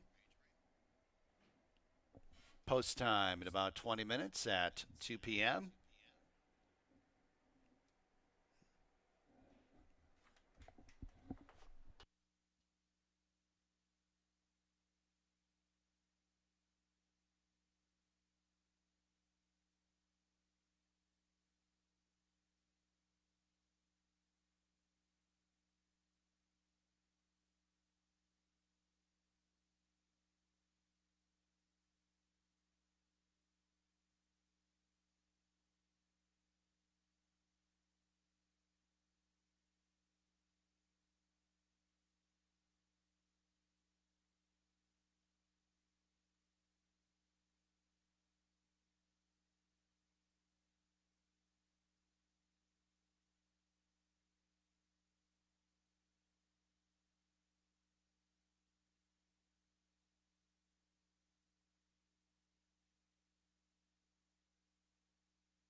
All right, third race is restricted for the babies. The 2-year-olds will do battle in this maiden race. Second race won by Immigration Law. Good tactics by Emmanuel Di Diego and Ralph D'Alessandro. They were able to control the pace, and Giant at Work just too late. She was unable to reel that one in. Another one with a tactical edge, able to take advantage of a lack of pace. The race happened in the first as well with the one horse, but Immigration Law pulls off the minor upset in the second. Okay, third race. Interesting race because it is restricted for the twos. It goes a distance of 5.5. Hey Pal, yeah, this one is a first-time starter for Anthony Ferrari. He's got two of them in here. Both of them getting a little bit of play. Most of the early play on the other firster, Instant Success. That one should be listed as a gelding, by the way. But Hey Pal's a half to Eros' Girl, horse that did well as a young horse. She won the Niagara, then was second, I believe, in the Oaks as a 3-year-old. But it's working well for her debut. And she's taking a little play at 3-1. I did pick this one. I look on the outside, the 7, Instant Success. This one does have some good breeding, but she will be gelded for this first start. Again, this is the first foal of that dam. A lot of Honey, who's by Central Banker, usually pretty good ones. The dam is actually a foal to a 5-time stakes winner, so there is some breeding in there. Not the fastest of works for Instant Success, but a positive sign that she is taking some early play. A horse that did run and ran well is the 6, Chrysler, who did take some money in this one's first start. He wasn't that badly beaten, running second. And Diamond Child had got first run on him, and that one was gone. But they did a decent time for the 5 furlongs for 2-year-olds here at Finger Lakes, going a minute. So, I mean, he was no threat to the winner at that point, beat him by multiple lengths. But he was a clear second by over 4 to the rest of them, and he can improve off of that race. I did take a long shot in the top 3. That's the 1, Savage State. This one isn't going to take much play as you got low-profile connections, but has some interesting breeding. It is a little more synthetic, more towards turf breeding on the dam side, but that dam was second in a graded stakes at Woodbine. So good breeding is good breeding. If this one can take to the dirt for a first star for Jacqueline Falk, who's very good with young horses, by the way. She won the stakes race with a 2-year-old last year, and they paid $27,000 for this 2-year-old this year. So Savage State right now at odds of 7-1. So you look at the other firsters. You got Choke as a firster. That one out of a dam by Golden Missile. The dam is a half to Fall Fire, who's stakes placed. You got Abject making his second start. He didn't show much in his first start. He did get bumped in the start, but wasn't a bad bobble and didn't affect his performance. He really had no excuse, but he's got some room to improve. Very good, well bred from obviously one of the higher profile stables, Rapoli stable. So could see this one improving and winning today. So it's a wide open 2-year-old event for race number 3. We start the early pick 4 with this race. Exacta Tri Super and Daily Double also available in race number 3.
Horses are coming on the track for the third race. Here at Finger Lakes, there's the 1 Savage State, jockey James John Barrios. Number 2 is Hey Pal, Cabercoa. Number 3, Rockstar Casanova and Luis Perez. Number 4 is Abject and Raylu Gutierrez. Number 5 is Chioke and Chris Russell. Number 6, Chrysler, Jeremias Flores. And number 7, Instant Success with Emmanuel De Diego. Post time in just a few.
Post time in a couple minutes. Don't forget about those dollar Sweegle hot dogs available this afternoon here at Finger Lakes.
Horses are approaching the starting gate.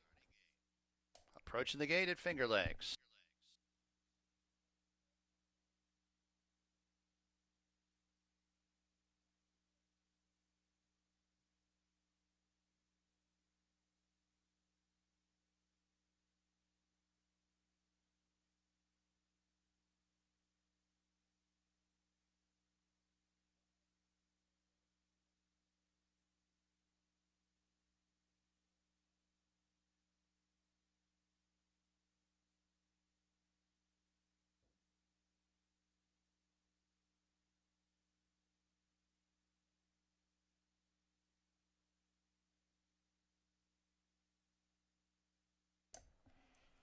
And the horses have arrived at the gate for race number 3 from Finger Lakes. Field of 7 to go 5.5 furlongs. Maidens, 2-year-olds. 8 to 5, number 2, Hey Pal. 8 to 5, number 6, Chrysler. Rockstar Casanova. Up into the gate, Abject. Jockey. Chrysler and Instant Success still behind the gate.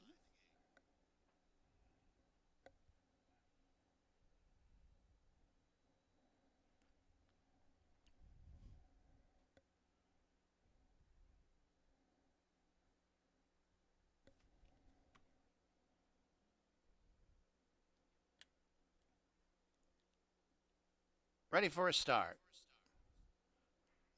And they're off. Slow start, Savage State. And that one is last. It's Rockstar Casanova who zips out for the front end. Hey Pal up the inside. Chrysler is 4 wide up into third. Abject in between horses. Instant Success on the extreme outside. Savage State gets into the race up the inside, up into fourth. And at the back, that is Chioke, who's about 8.5 lengths off the lead. Entry into the turn. Rockstar Casanova leads by a length. Hey Pal outside second. Savage State with a sustained rally up the inside. Only a length and a half off the lead, but in some traffic and some tight quarters towards the rail. Chrysler sweeps up 3 wide. Only a length and a half off the lead. Abject's about 4.5 off the pace. Chioke is in second last. And Instant Success trails the field as they reach the top of the stretch. Rockstar Casanova homeward bound has the lead by a couple lengths. Hey Pal second. Savage State towards the inside. Then it's Chrysler outside at fourth. 16th to go. It's Rockstar Casanova who leads by 2 lengths over Hey Pal. Rockstar Casanova give Perez 2 wins on the card. Hey Pal second. Chrysler third. Savage State fourth.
3261, number 3, Rockstar Casanova first.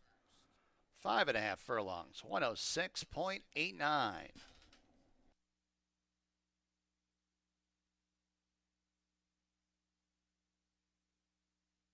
Third race is official. $15.62, the winning mutual. Another reminder, as you can see, we're paying down to the penny. That's a change in New York that went into effect today.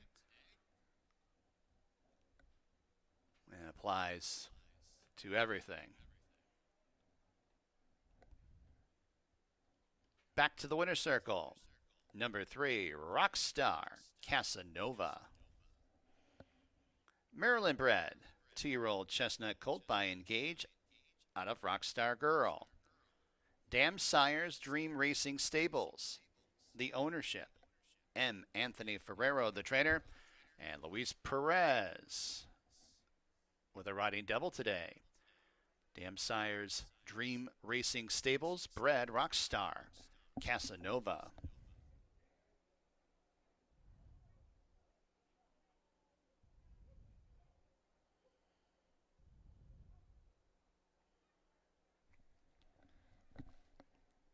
Double, $130.86.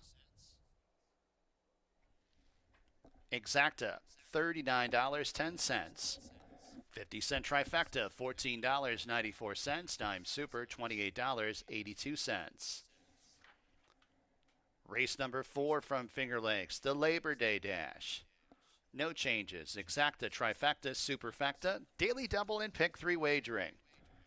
Post time for race number 4 in about 19 minutes at 2:29 p.m. And don't forget, after race number 5, the Jockeys race here at Finger Lakes.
All right, we're in the paddock for race number 4. Hope everybody's enjoying this Labor Day card. Getting some good crowd out here. Couldn't have been a nicer day here in Western New York. Great day to be out and play some races and get your lunch with $1 hot dogs and sodas. Come on down. They haven't sold out yet, so come on down and get some more hot dogs. Everybody's having a good day today. Is M. Anthony Ferraro having a good day that race with those two horses. Look good in the maiden event. This one is the Labor Day Dash, one of our features today. We got 3 really nice races. Any of them could be a feature. We got that route race with Steiner, and then we got the stakes race today, the $50,000 stake, the Arctic Queen Stakes later in the day. But this race came up pretty good too. It is an allowance race, an open allowance, and it is limited to horses that have started here at Finger Lakes at least once. It goes 6 furlongs, and look at some of these rivals. It is, you could argue, it is kind of stakes caliber field. Busting Away getting some action early, as he's been running against state-bred competition, but didn't fare too well at Saratoga. He did have the bad start, his only other time on the dirt. Of course, he's still eligible for conditions. I think that Crypto Causeway could be the now horse. This horse is going really well this year. He got up to beat Squire Creek, who's in here. Squire Creek actually had some slow fractions for that day. I'm looking at the odds, and it's hard to believe right now that Crypto Causeway is not getting bet at all at 11-1. And, of course, Hey Harry's at 3-1. And Crypto Causeway has done very little wrong. He almost pulled off the big upset against Jack and Bernie at 39-1. And then came back and didn't have a very good race going the route, but he also had a bad start that day and came back and closed on relatively slow fractions to win a similar optional claiming allowance race last time. That's what pushed me to like this horse, because he may get a little more of a pace in here, depending on what Squire Creek does. Now, Squire Creek almost held off Crypto Causeway. He did benefit from a 23 first quarter, but he's off a little bit of a layoff. He's the speed again here. Now, Bustin' Away could try to be aggressive and press him early, and might expect him to do so, and even Coin Jar has some speed, but that's the key to the race. And Squire Creek can get the kind of fractions he got last time. He might be able to hang around. The horse I did use the entry for second. Tacony Road won the George Barker, a little bit of an upset at 20-1, beating Ladies Golden Guy and Looms Boldly. He got the pace to do it, but it was a big effort. I like the fact that he ran second. He came back and ran second at Jack and Bernie. That proved that he belongs. He belongs against these type of horses, against the better sprinters on the grounds. He didn't fare as well last time, but he did get caught wide in that race. So Tacony Road, very dangerous here. And Hey Harry beat a pretty decent field last time, but I like the fact that he almost upset Banker Blaney, a horse that was going right through conditions, had won like 5 in a row. And it wasn't like he went ridiculously fast either, but Hey Harry almost pulled off the upset that day. This horse is really sharp right now. Pretty strong entry for the Murph. So that's some of the contenders for the Labor Day Dash. Exactitri Super Daily Double and Pick 3 starts in here.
Horses coming on the track for the fourth race from Finger Lakes, the Labor Day Dash. Here's your field. First half of the entry, number 1, Hey Hey Harry and Andre Worry. Other half of the entry, the 1A, Tacony Road and Emmanuel de Diego. Number 2 is Newport Bridge and Kevin Navarro.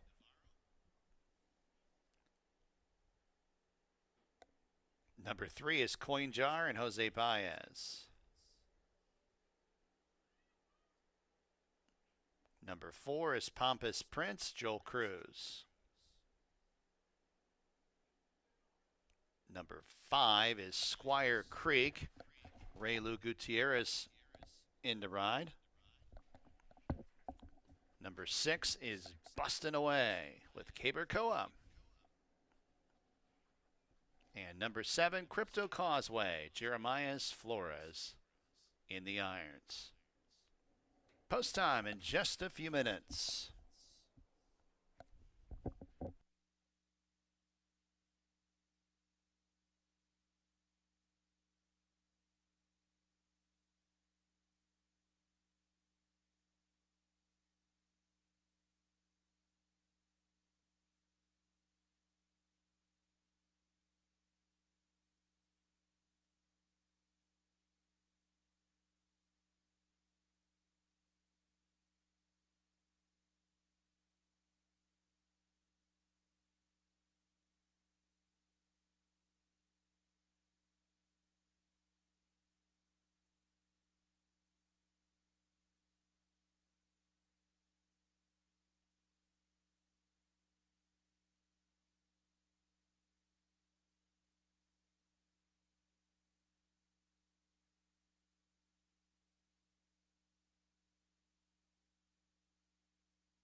Post time in a couple minutes.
Horses are approaching the starting gate at Finger Lakes for race number 4. Approaching the gate.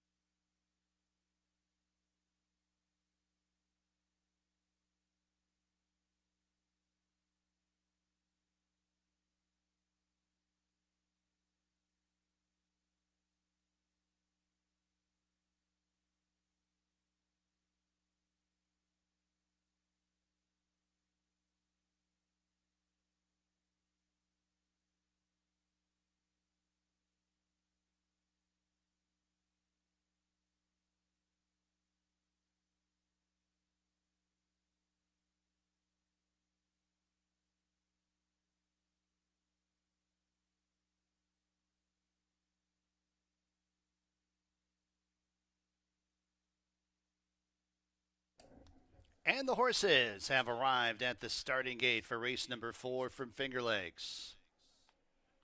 Field of 8, 7 betting interests going 6 furlongs. 2-1 on the entry of Hey Hey Harry into Coney Road. 3-1 on number 6, Busted Away. 3-1 on number 7, Crypto Causeway.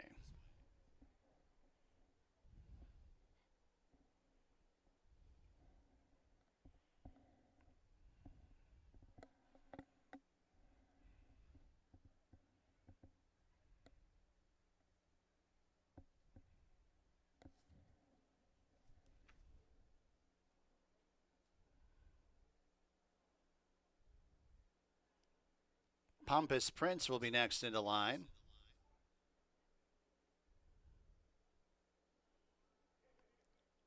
Squire Creek.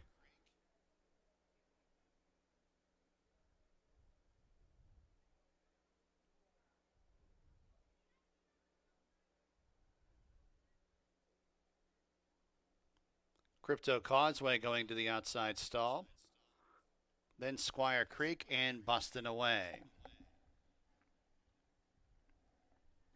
9-5 on the entry. Bustin' Away, the last to load up.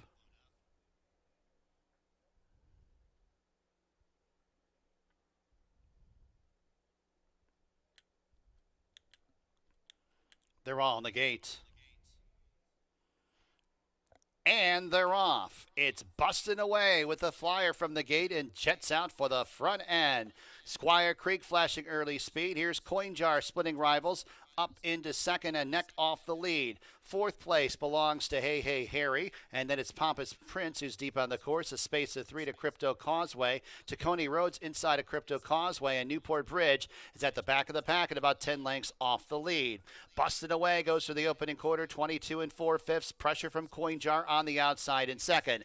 A space of about 3 lengths to Squire Creek in third. Then it's Hey Hey Harry in fourth. Pompous Prince mid-flight in fifth, 5.5 lengths off the lead. 3 lengths to Crypto Causeway, who starts to get involved from the back of the pack. to Coney Roads in second last, and Newport Bridge is at the tail of the field as they arrive at the top of the stretch. It's Busted Away who's the first to face us. Coin Jars on the outside with Squire Creek. Pompous Prince grandstand side. Then it's Hey Hey Harry. Crypto Causeway Slay has about 6 lengths to find. 1 furlong to go. Busted Away is all out. Coin Jar. Here's Hey Hey Harry outside Pompous Prince. A driving finish. Busted Away. Hey Hey Harry. Pompous Prince. Here's the finish. 3 noses at the wire.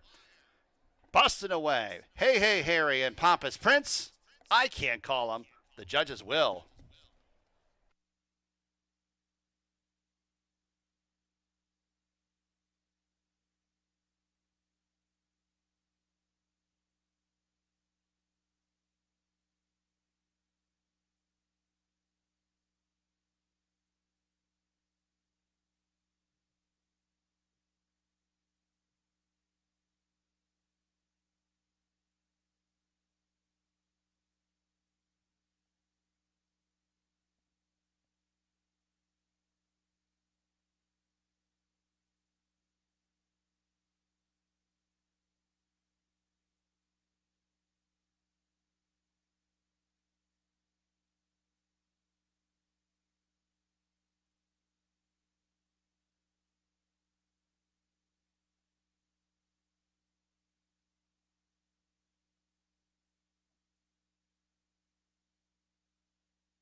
Number 6, Busted Away, holds on. Defeating number 4, Pompous Prince. Third, the 1, Hey Hey Harry. Fourth, number 3, Coin Jar. 6 furlongs, 112.10.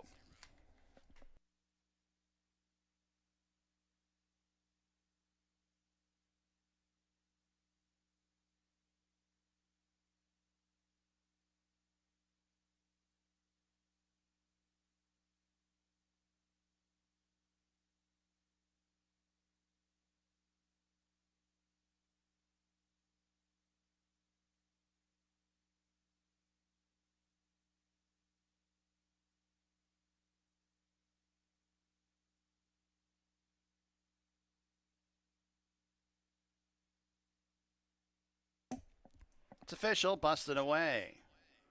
Now 7 for 11, Lifetime, New York bred, 4-year-old chestnut gelding by Bustin' Stones out of La Rignena.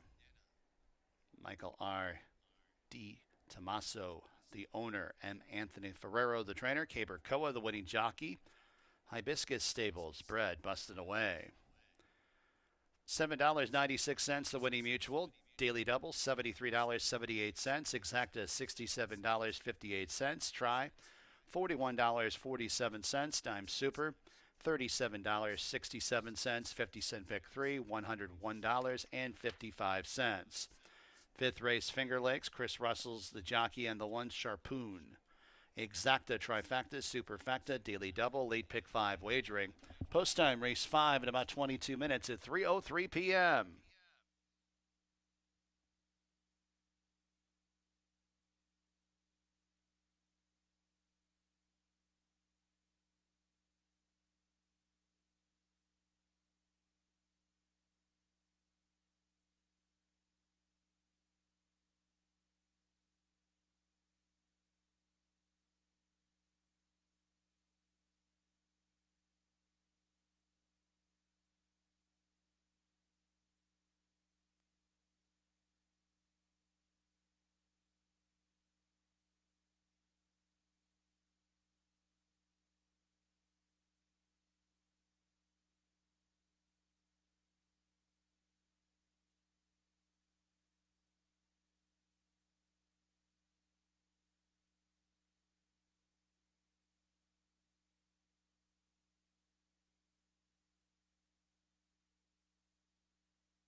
All right, we're back in the paddock for the fifth race.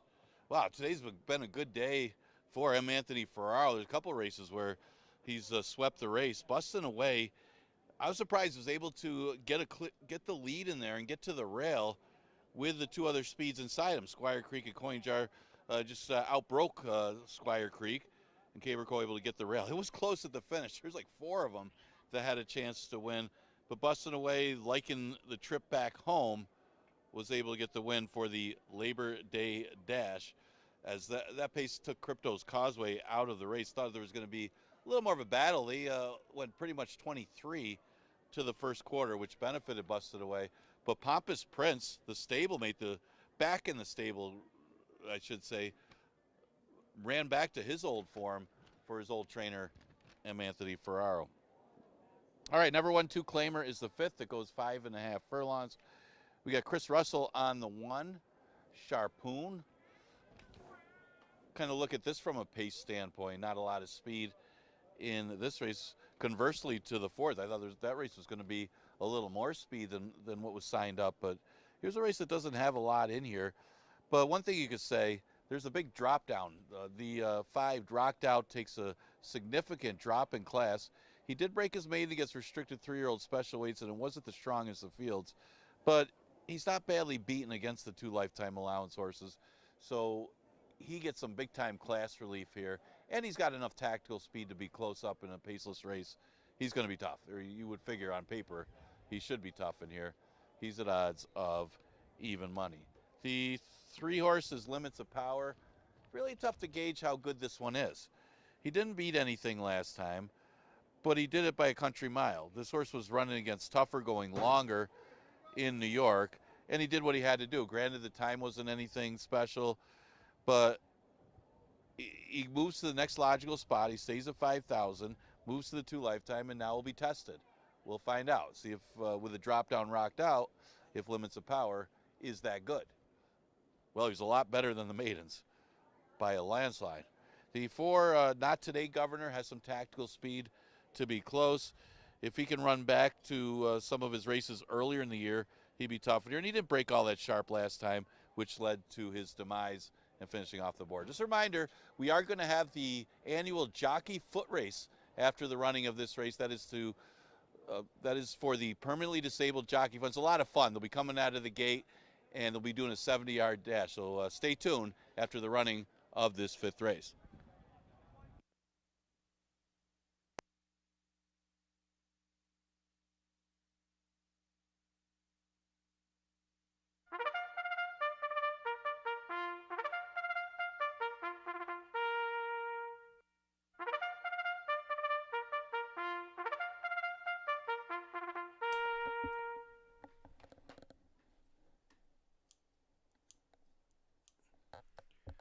Horses are on the track for race number 5 from Finger Lakes. There's number 1, Sharpoon with Chris Russell.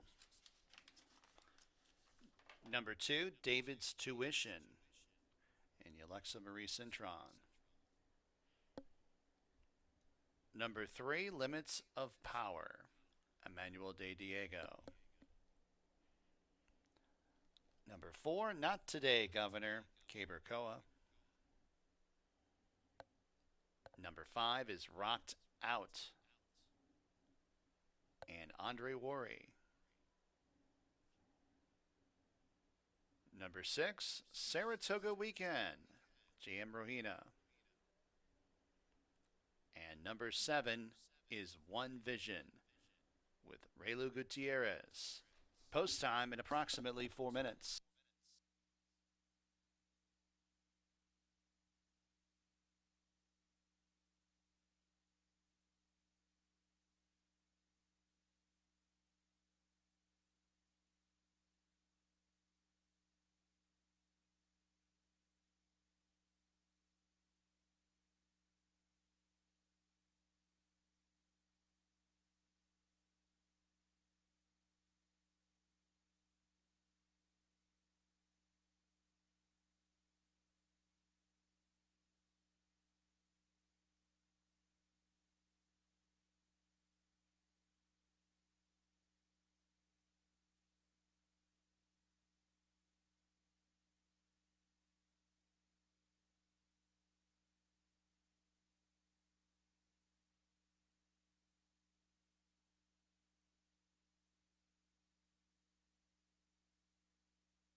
Post time in just a few minutes. Don't forget, after this race, we'll have the Jockeys race to benefit the PDGF, the Permanently Disabled Jockeys Fund. Jockeys race after race number 5.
Post time in a couple minutes.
Horses are approaching the starting gate at Finger Lakes for race number 5.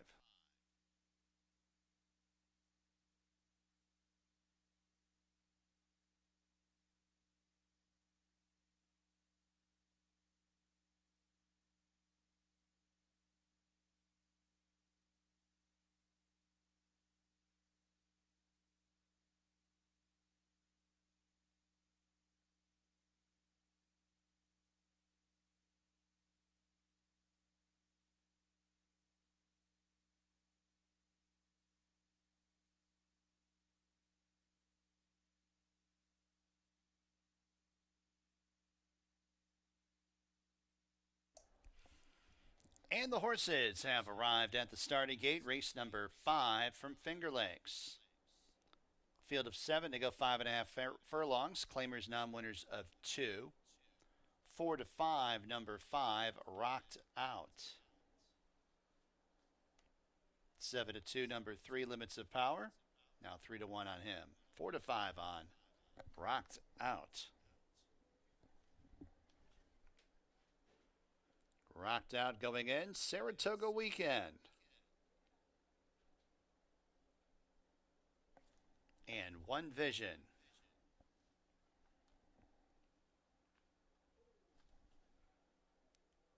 Riders off, Not Today, Governor.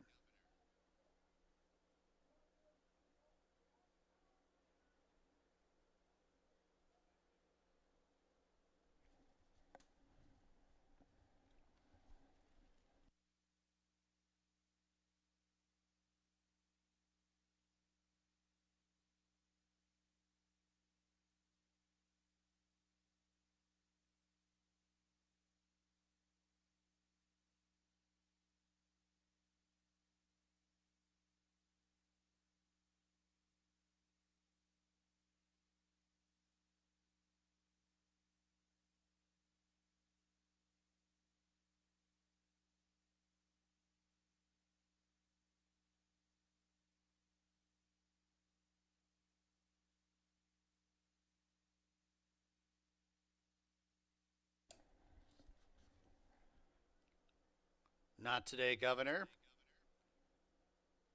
Loading up once again. With Koa aboard. And then One Vision.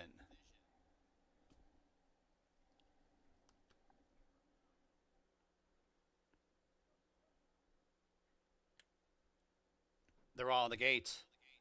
And they're off. It's Saratoga Weekend. Hustled hard for the lead. Not Today, Governor is displaying speed as well as Rocked Out. Those three across the track early on. One Vision in a hurry on the outside, improving in fourth. Davis Tuitions in fifth. Sharpoon towards the inside, 6, 4.5 off the lead, and 2.5 lengths to Limits of Power, who's at the back of the pack. 3 abreast as they make the entry into the turn. Rocked Out to the outside of Not Today, Governor. One Vision, 3 wide, and these 3 are separated by a neck. A gap of about 4 lengths back to Sharpoon. David's Tuitions next. Saratoga Weekend is 4 wide on the turn and 5.5 lengths off the lead. And at the back, that's Limits of Power. As they arrive at the top of the stretch, One Vision and Rocked Out. These 2 scrimmage for the top spot. They're clear by 4. It's David's Tuition and the White Silks to the inside or the outside of Sharpoon. Saratoga Weekend is on the stand side. 1 furlong to go. Rocked Out to the inside of One Vision. One Vision and Rocked Out. They've been in match race mode for the last few furlongs. Here comes the winning line. Rocked Out and One Vision. One Vision with a late surge there in a photo with Rocked Out. Then it was Saratoga Weekend and Sharpoon.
Number 7, One Vision first.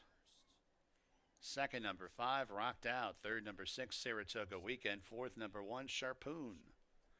5.5 furlongs in 107.56.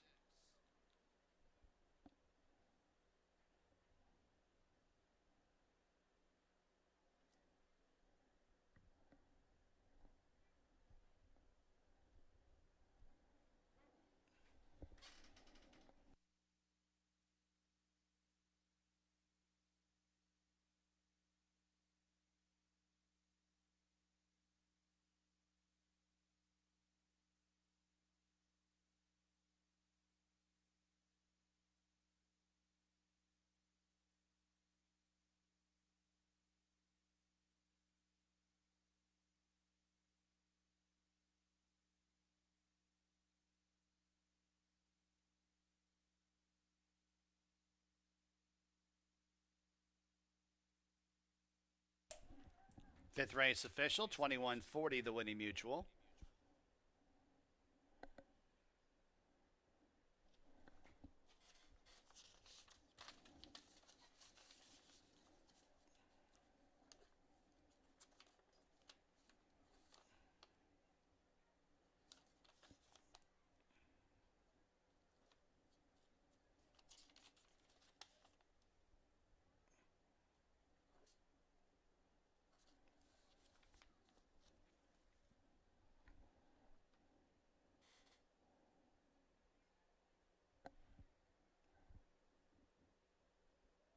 Official winner, number 7, One Vision, New York bred, 3-year-old bay gelding by Central Banker out of Science Fiction.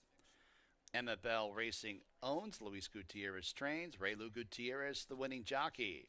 McMahon of Saratoga Thoroughbreds bred One Vision.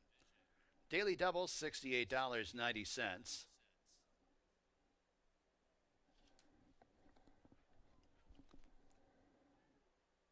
Exacta, $40.94. 50-cent trifecta, $29.21. Dime super, $64.07. Pick 5, 5 of 5, $1,769.76. Six race, Finger Lakes, scratch number 3, Legal Deal, scratch number 11, Roses Pepino. Exacta trifecta, superfecta, daily double, lead pick 4 wagering, post time in about 26 minutes.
All right. All right, we're about to have the Jockey Foot Race. This is to aid the permanently disabled jockey fund. Now they will be going 70 yards from the starting gate. We do have a couple scratches. Jose Baez is in for the 4-post. Ray Lou will be number 6. And Carlos Camilo is scratched, so it does open up the race a little bit. I'm going to have Jackie Davis on with me. We're going to go over handicapping this jockey foot race. Well, I was a little disappointed in a couple of the scratches. It's going to be a wide open race now. Am I giving my picks? Or what are we doing? Go ahead. I can watch your picks. Oh, my picks. So Forget about my scribble. You have to see I through see that. That's that. Ray Lou with his 6. all my picks got scratched, but we will give it to, I'm going to pick Kevin Navarro. He seemed pretty fast last year. I don't know. That's going to be my pick. And then I'm going to click the all button on the rest of it. Okay. I'm going to take Ray Lou. I'm out of my mind. I think I'm taking Ray Lou. Did he just win that photo, by the way? All right, I'm going to introduce him. When I introduce you, go to the starting gate in your respective number. So we're going to start with John Barrios, who has drawn the rail. The inside looks pretty good today. Let's go on and run to the gate. From the 2 posts, we got Joel Cruz. Joel. I think Joel finished off the board last year. Number 3 will be Caber Koa. 4, we got Jose Baez, who was a late change. Rafael Rohina Jr., I think he hit the board last year, didn't you? He was in the top 3 last year. See, I can't remember that race. Number 6, Ray Lou, who snuck in here today. He wasn't originally on there, but he just won the last race, by the way. Congratulations to him. He's actually my pick for this race. The 7 is going to be Andre Worry. Andre, he's going as the barefoot kicker. I wonder if the bare feet works better than the sneakers. Chris Russell, are you able to run? He's easily the oldest one, but he ran out of it. It looked like he was having trouble walking down here. Yeah, he should be 99 to 1. Kevin Navarro. Okay, Kevin and brother Christian are going to be 9 and 10. You might as well go out there. Louis, you going to run? You going to run? So both of them are good boxers, so they should be fit. I don't know how fast they are, though. All right, so they're going to load up for this jockey foot race. Remember, we're going to go 70 yards. The gate's going to spring open. And this was wide open this year. I don't know. I'm going to go with Ray Lou, number 1. How about Christian Navarro for my second choice? This should be a lot of fun. I'm going to turn it up to our announcer, Bill Downs, to call the annual jockey foot race. Thank you, Dave. Jockeys are loading up for this 70-yard foot race. A field of 10.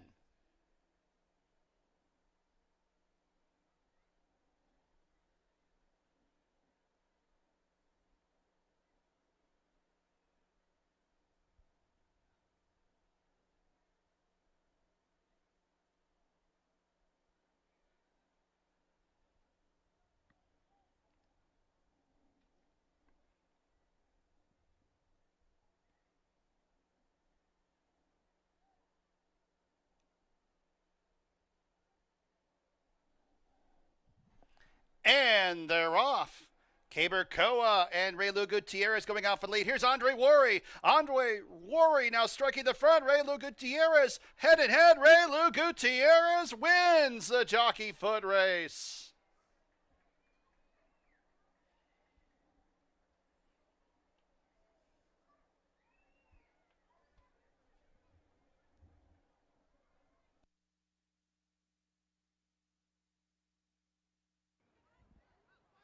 I think Andre had that race won. He faded late. You can throw him in the bag. Andre Worry had the race, but he stopped badly late. Raylu ended up pulling it off, coming back on. What? Andre had you beat? Oh, get a picture. Get a picture. Andre Worry is the winner. No, you didn't.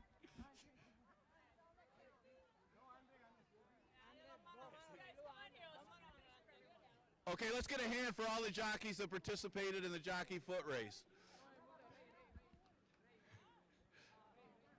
Ray Lugater is the winner. Who was second? I don't know. Two of them didn't run. Was it Caber? Was Caber second? Get everybody in. We'll tweet it out.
Okay, we're in the paddock for the 6th race, so that was a lot of fun.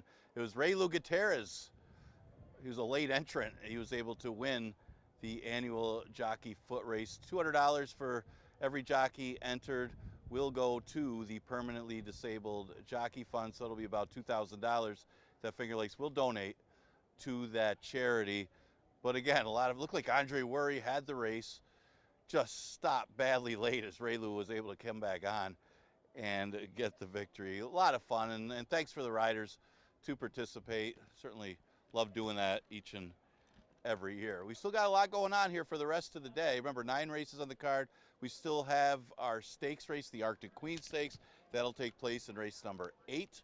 We're going to start the late pick 4, which includes that race right here with race number 6. But 5th race, man, that was a tight photo going back to the race with One Vision. Not only did Raylu win the foot race, he also won the last race. So that's a quick daily double for Raylu Gutierrez. That one for Lugu. The 3 legal deal is scratched out of this race. So is the 11, Roses Pepino. We have Luis Pena picking up the mount on the 6, our man Mike. I believe Sophia's in Woodbine. Now we look at some of the contenders in this race. Start with the 2, Steiner. No doubt about his running style. He goes to the lead. Maybe we'll have a pick 3 with Raylu if he can win this one as well. It was one way of going. I mean, he's going to the front. The big question mark is what the 1 Title Forces does. He's got a lot of speed on turf and on the artificial surface. Does he have the dirt speed to make things a little more difficult for Steiner? Well, if Steiner clears that one early and gets out there in 48, they probably won't catch him, as he does love this distance. Seems like he likes the mile and the 16th more than a mile, which is rare for a speed horse, but he just keeps going, and this is his distance. He's won 4 of his 6 starts at a mile and 16th with the 1 second. So Steiner's the one they got to catch. He's at 2-1. The 8 is Don't Lose Cruise. Don't Lose Cruise coming off a victory in the 2 State Bred. So this is a nice move here to this spot. And Don't Lose Cruise has been tangling with some tougher ones, including Bustin' Away. Just seems like Bustin' Away's got his number. He just has unable to beat that one. Of course, Bustin' Away, he avoided him today, and Bustin' Away won again. See if he can at least land in the top 3. Seems like he's just as good going long as short, but he is trip dependent. The 5, Rhymes Like Dimes, another interesting one. He's at 6-1. Again, they're going to be chasing Steiner. It all depends on if Steiner gets softened up or gets tired late. So for horses like Rhymes Like Dimes, for Don't Lose Cruise, for Z-Bear, who pulled off that upset, it all depends on Steiner. And Z-Bear was the one who caught Steiner last time. It was at a much shorter distance, going a mile, and there is some question marks about Z-Bear in the mile and the 16th. But Patine and Lathrop have done a good job with this horse, and let's see if we can make it 2 in a row. He won't be 32-1 today, but he is right now at odds of 9-2. That'll probably be about the odds you get. And the thing is, if it was a mile, you like him, 1st or 2nd, mile and the 16th, he probably more like 3rd or 4th, and see if he can get that extra distance. So that's some of the contenders for the 6th. They are going to go on the track for this race. Exacta Tri Super Daily Double in the late pick 4 starts in here.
Horses coming on the track for race number 6 from Finger Lakes. There's number 1, Title Forces, and Jose Baez.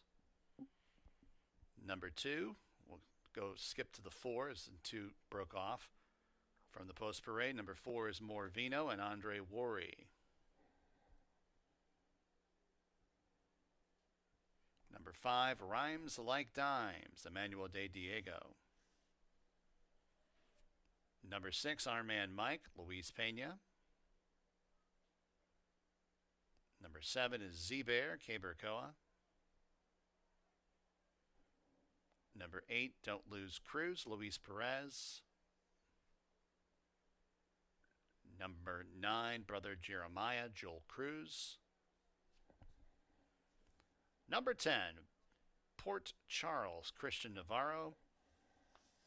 And number 2 is Steiner, Raylu Gutierrez. Post time in about 4 or 5 minutes, I've been told. 4 or 5 minutes to wager on this 6th race.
Last call for those dollar hot dogs.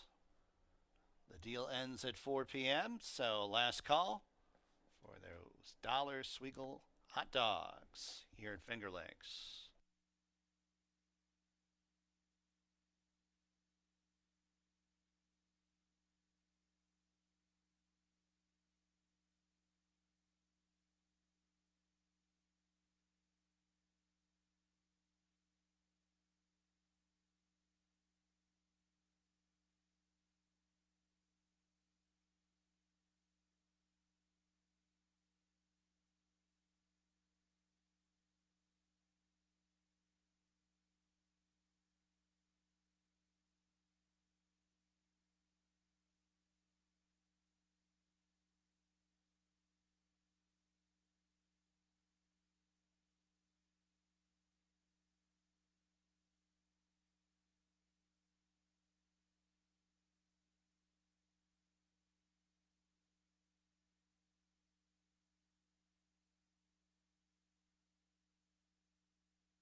Approaching the gate.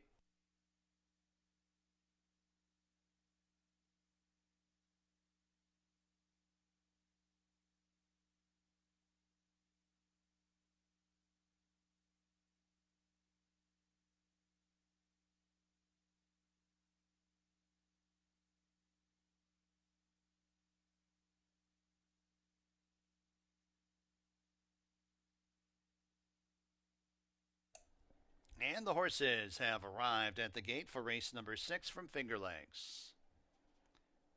Got a field of 9 to go mile 16th. Big favorite 4 to 5, number 2, Steiner.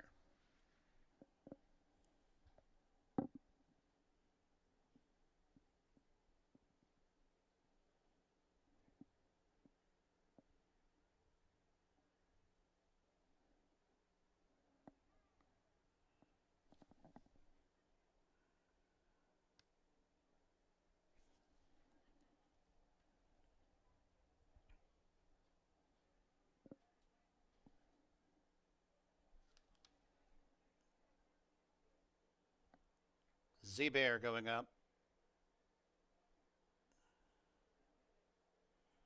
Don't Lose Cruise. Brother Jeremiah and Port Charles. Even money on Steiner.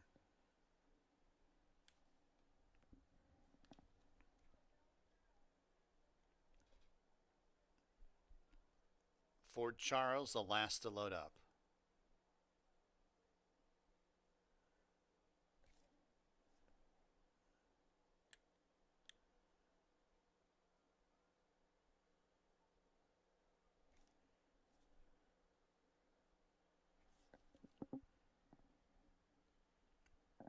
Now 8 to 5 on Steiner, 4 to 1 on Don't Lose Cruise.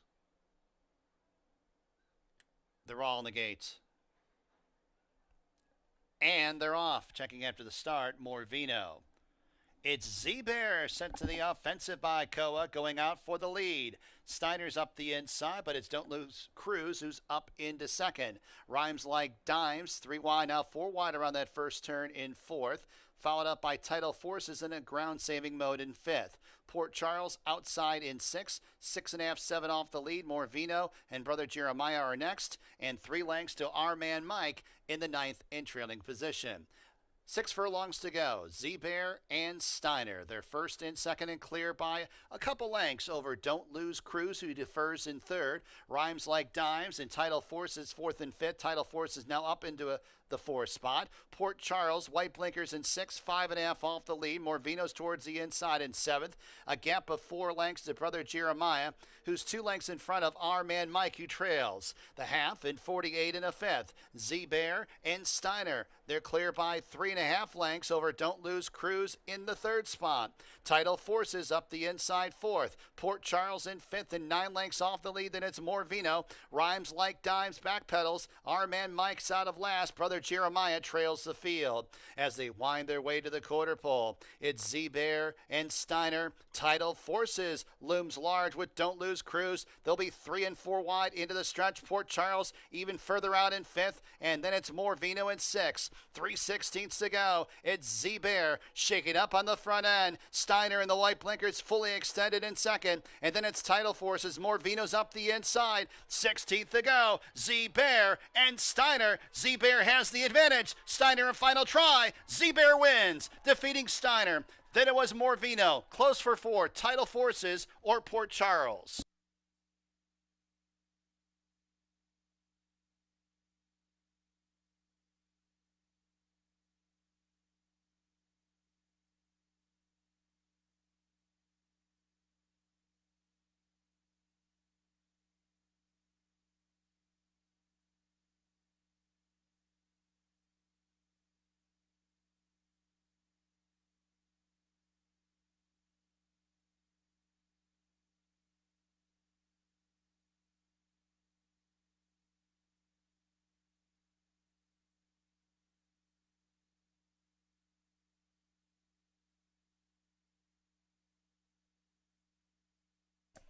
Seven, 2, 4, and a photo for 4th. Number 7, Z-Bear first.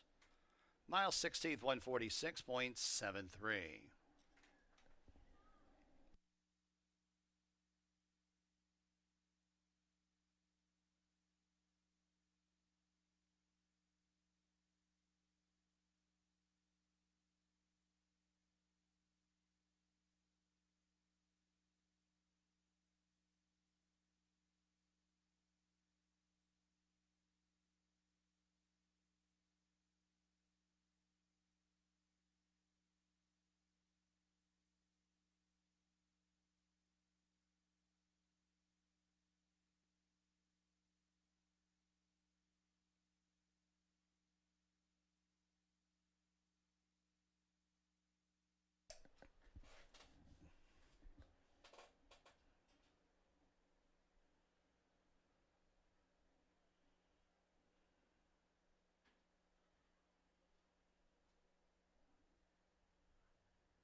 7241. Title Forces was fourth.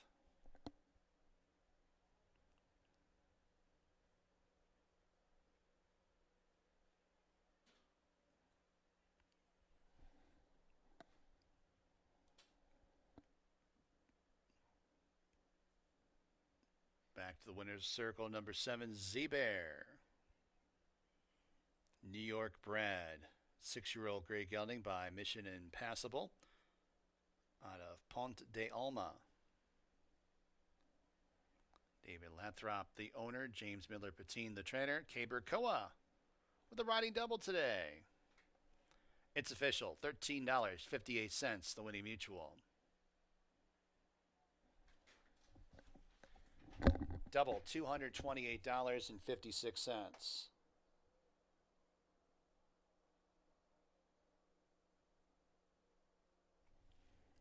Exacta, $38.30. 50-cent try, $53.66. Dime Super, $61.34. 50-cent pick 3, $111.99. Pick 4, 404, $1,614 and a meaningless penny.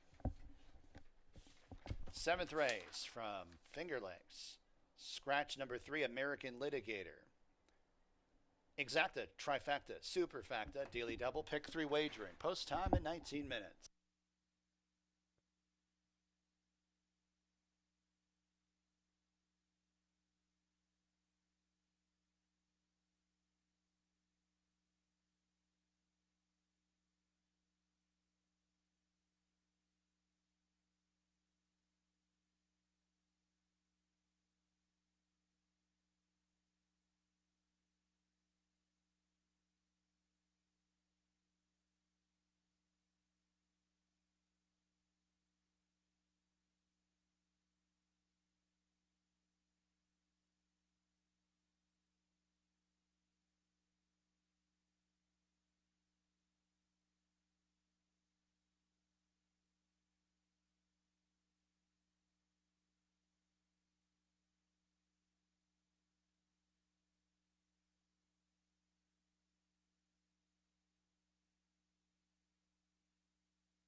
All right, you got 10 minutes to post for race number 7, and happened again as Z-Bear able to defeat Steiner. This time was more about the tactics than anything, as Kaber Koa able to get to the rail and get the lead on Steiner, and that was the difference. Surprised that the horse was able to get the lead on Steiner, and with those fractions was able to hold that one off, as Steiner really can't pass horses. But good job by Jim Patine and David Lathrop with Z-Bear. That's 2 in a row, as they finished 1-2 again today against the same type of horses. So Z-Bear, nice claim, one of the best claims of the year for Jimmy Patine.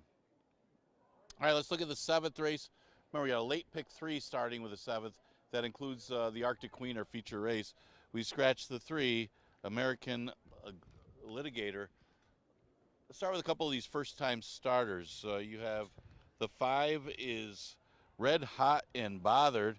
This one cost $30,000 as a yearling. Ended up reselling for $80,000 that same year before selling again for $30,000 as a 2-year-old. So it's been popular at auction. Not the fastest of work, but some pretty decent breeding for Red Hot and Bothered. The other one is the one that I liked, and actually is taking a lot of early play. That's the 8, Valiant Warrior. Valiant Warrior by War Dancer out of Valuable Lady. Now, Valuable Lady, that's the mother also of Ladies Golden Guy. So this is a half to that stakes winner, actually multiple stakes winner. Ladies Golden Guy, who's very quick and runs here. So let's see how this one runs first out. Obviously, the breeds are pretty good with these type 2. You got the 7 Salty Ryan making his 3rd star, very well bred. They paid $75,000 for Salty Ryan as a 2-year-old. It's a half to a multiple graded stakes winner, Sky Diamond. So this one does have every reason to improve and win today. And hasn't run that badly with the top 4 finishers, and does show that 35 back in June. So the horse was working pretty well earlier in the year. And again, hasn't run that badly, but also just hasn't been able to get it done so far. But it seems like he's got some room to improve. He's got a little bit of a freshening since the last race. 3-1 on that one. You look at Montauk Memoirs, 2 for Barrow in here. Rise Advantage is the half to PJ Advantage, a stakes winner. But Montauk Memoirs did run into a loose lead winner. Now this one and Sea Shepherd both come out of that same race that was won by Henry's Hope. Henry's Hope was a heavy favorite that was loose on the lead, and everybody was in chase mode, and maybe that's why Montauk Memoirs faded so badly. His previous 2 races are pretty good. Actually, those numbers could be good enough to beat this field. Has had his chances, but if you could forgive the last effort, you could use this one. Same thing with Sea Shepherd. That was his first career start. So he's got some room to improve, as he wasn't that fast at the start. But you can see him closer today. Would be no surprise in a pretty competitive 7th race. I did take a shot on a first-time start. I guess the public's liking him a little bit too. He's getting some early money at odds of 6-5. Remember, the late pick 3 starts to this race. Exacta Tri Super and Daily Double also offered.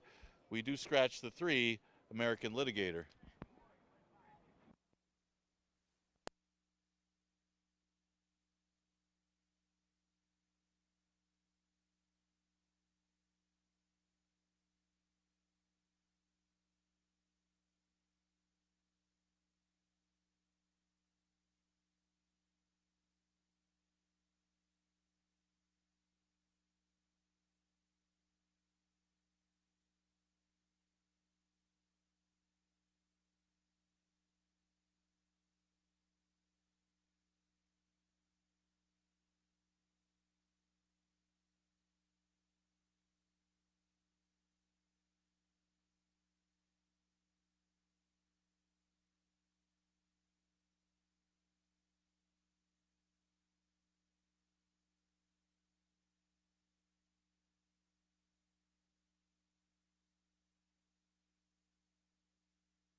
Coming on the track, race 7 from Finger Lakes. Number 2, Montauk Memoirs, leads the post parade, Jeremiah Flores.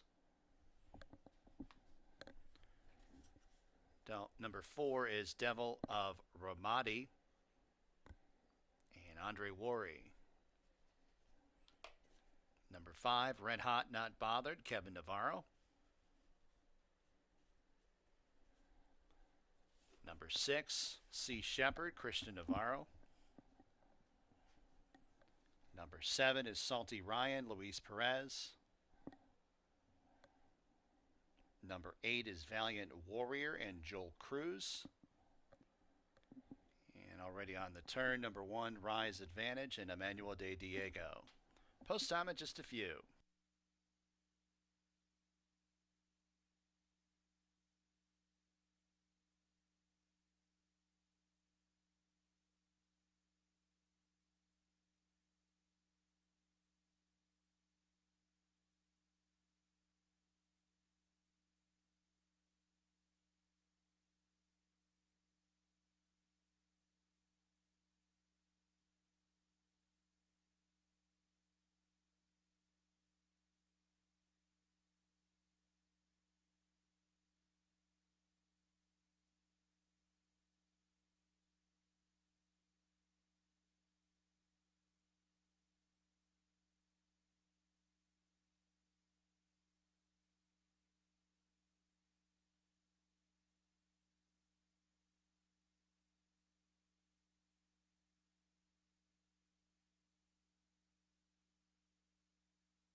2 minutes.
Approaching the gate.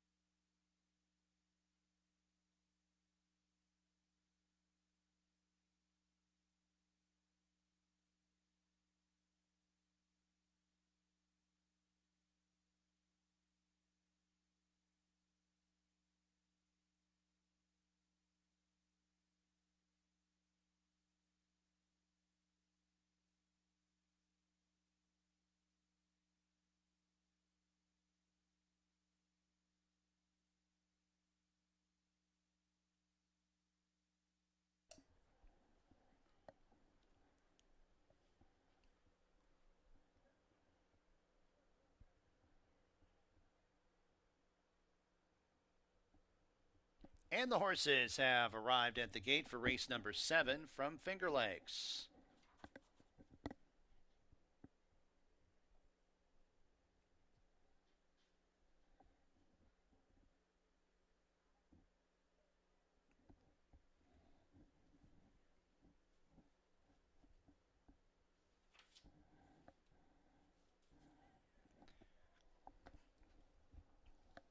Field of 7 to go 5.5 furlongs, 2-1 outside. Number 8, Valiant Warrior.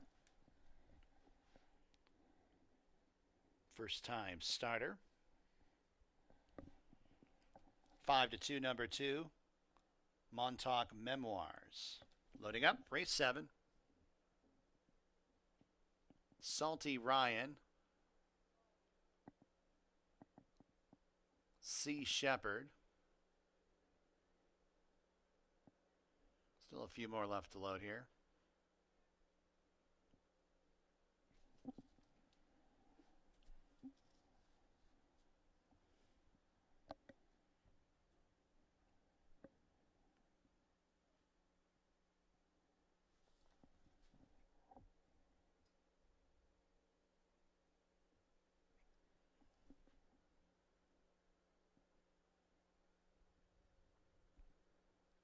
Sea Shepherd and Valiant Warrior.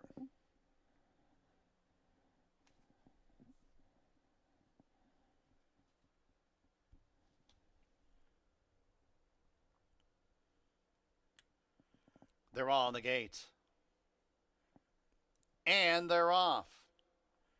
It's a good start for Red Hot Not Bothered, who sends out for the lead. Rise Advantage towards the inside, has the most early speed and gets that lead. Here's Valiant Warrior from the back of the pack up into third, followed up by Sea Shepherd, mid-flight in fourth to the outside of Montauk Memoirs. Second last is Salty Ryan, and a half length to Devil of Ramadi, who's at the tail of the field.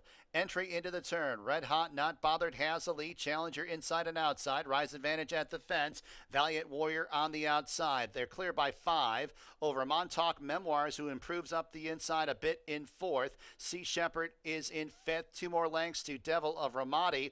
And Salty Ryan's at the tail of the field as they arrive at the top of the stretch. Rise Advantage cuts the corner. Red Hot Not Bothered alongside. And here's Devil of Ramadi in the 3 wide side. Montauk Memoirs cut loose in the 4 path. 1 furlong to go, and it's Devil of Ramadi and Montauk Memoirs who are first and second in deep stretch. Devil of Ramadi with the lead. Devil of Ramadi with the win. Montauk Memoirs second. Sea Shepherd third, fourth. Red Hot Not Bothered.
Four, 2, 6, 5. Number 4, Devil of Ramadi first. 5.5 furlongs, 106.47.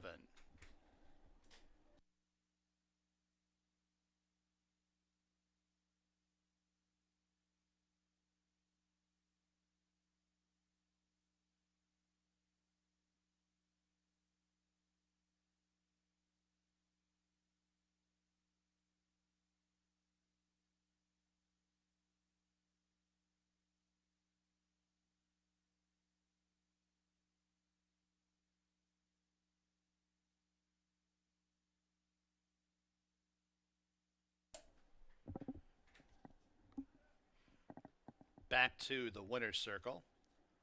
Number 4, Devil of Ramadi. Kentucky bred 3-year-old bay colt by Catalina Cruiser out of Forest Fashion. Luna Racing Stable owns. Ralph D'Alessandro trains, and Andre Worry, the winning jockey. Adirondack Bloodstock bred Devil of Ramadi. 2 wins on the card for trainer Ralph D'Alessandro. $23.10 the winning mutual. Daily double, $206.94. Exacta, $110.46. 50-cent try, $286.35. Dime super, $304.26. Eighth and featured race, the Arctic Queen Stakes. Scratch number 3, Special Pal. Scratch number 7, Red Wine and Whiskey. Scratch number 8, Kaz Music. Scratch number 9, Queen's Cat. Put Luis Pena on number 5, The Shoe Lady. Luis Pena on the 5. Exacta, trifecta, superfecta, daily double wagering. Post time for the Arctic Queen Stakes in about 21 minutes at 4:46 p.m.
All right, we're coming up on our feature race of the day. It is a stakes race, the Arctic Queen Stakes. As we look back on the 7, another big price as Devil of Ramondi off of the layoff comes in here, first start over the track, and it was able to get the victory under Andre Worry. He didn't win the foot race, but he was able to get that victory. Another win for Ralph D'Alessandro. Well, let's look at the Arctic Queen. We scratched the 3, Special Pal, scratched the 7 and the 9. We also got Luis Pena on the 5, the Shoe Lady. Pretty good race. The expected favor here is the 6, Caldwell Loves Gold.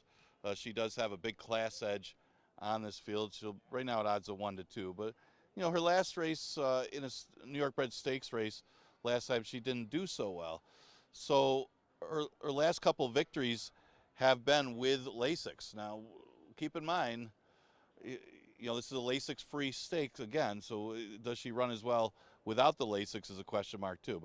But she is a 2-time stakes winner. She won the New York Oaks back here as a 3-year-old, so she did not have Lasix that day. And yes, her numbers are just better than the rest of this field, and she's currently at odds of 1 to 2 as she finds a softer spot. The 1 True Empress is the horse for the course. Of course, so is ZN, but True Empress just loves this racetrack. She was not hitting the board in New York. She needed a race back over the track with her new barn, and then came back and showed her stuff at 6 furlongs with the victory. Last time she went back to Saratoga and ran well. She ran 3rd. So she's in good form. She's got the rail. You want those inside trips today. And True Empress, obvious player in here. And she's a good price right now of 5 to 1.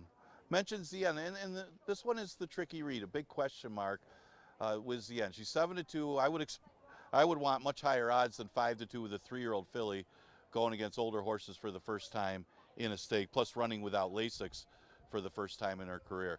But she's done very little wrong in the conditions, as her 1 second place finish, Mamba Gigi got the jump on her and went a quick time. But she's done nothing wrong since.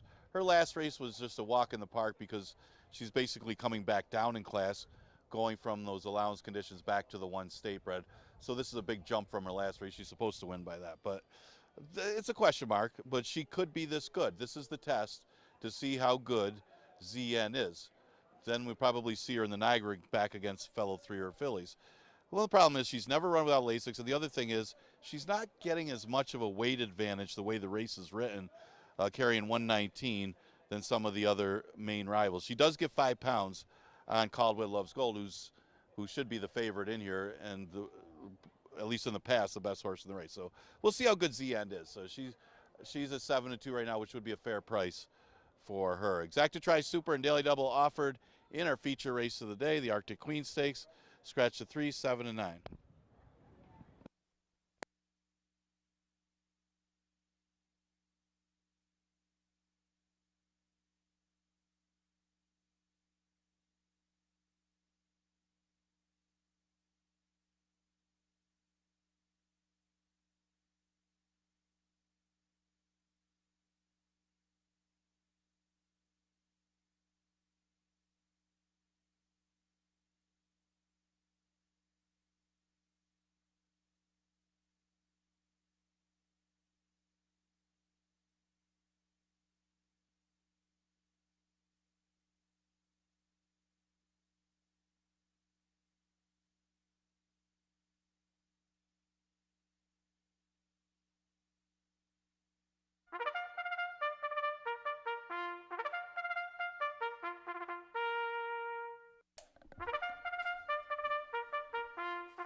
Fillies and mares coming on the track for the 8th and featured race, the Arctic Queen Stakes. Scratch the 3, 7, 8, 9. Here's your field. Number 1 is True Empress, owned by J&M Racing Stables, James O'Driscoll, and Elvira Falco. Michael Ferrero is the trainer, Luis Perez the jockey. Number 2, Z-End. Deborah Breed and Carrie Ann Breed the ownership. Deborah is the trainer, and Joel Cruz in the irons. Number 4 is Missing Fortune, owned by Ashley Lilly, Dana Saul the trainer, Jose Baez the riding assignment. There's the 5, the Shoe Lady, Barry Schwartz, the owner. Michael Ferrero, the trainer. Luis Pena, the jockey change. Number 6 is Caldwell Loves Gold. Caldwell Stable owns, Brad Cox trains, Andre Worry. And number 10 is Sandy's Garden. James Doyle, the ownership. John Grabowski, the trainer, with Caper Coa aboard. Post time in just a few minutes.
Post time in a couple minutes.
Fillies and mares are approaching the starting gate for the Arctic Queen Stakes, race 8 here at Finger Lakes.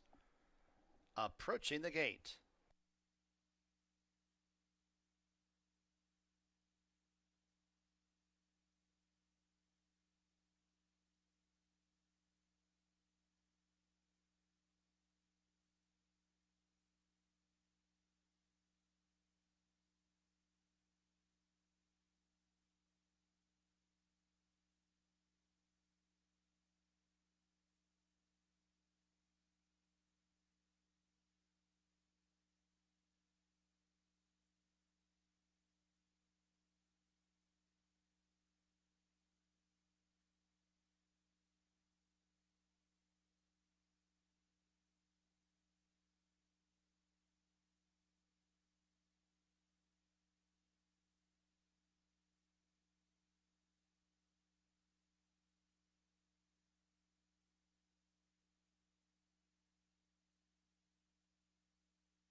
Fillies and mares have arrived at the starting gate for the 8th and featured race, the Arctic Queen Stakes.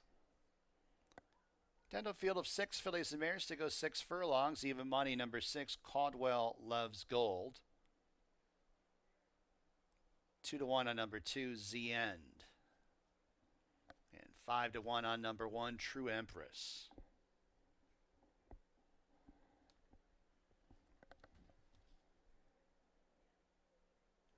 Loading up. The Shoe Lady and Jockey Luis Pena into line.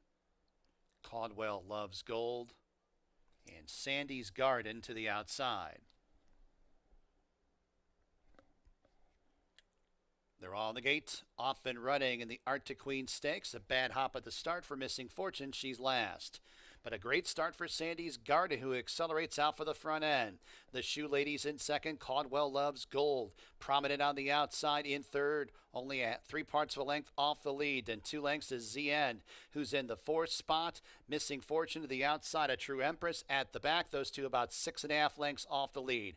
Half mile to go. Sandy's Garden, first quarter mile, 23 2/5. Not a strong pace in the front end. Sandy's Garden into the turn, has a lead by a length and a half. The Shoe Lady tries to keep position in second. Caldwell Loves Gold in the clear in third. True Empress with a daring move up the inside, a length and a half off the lead. ZN circles up wide, and Missing Fortunes at the back. They're bunching up as they arrive at the top of the stretch. Sandy's Garden, True Empress gets through towards the inside, and True Empress on even terms, and True Empress takes over. True Empress with 1 furlong to go on top by a length and a half over Sandy's Garden in second. Caldwell Loves Gold's in third and 5 lengths off the lead. 16th to go. It's True Empress. True Empress opens up. True Empress in the Arctic Queen Stakes, defeating Sandy's Garden.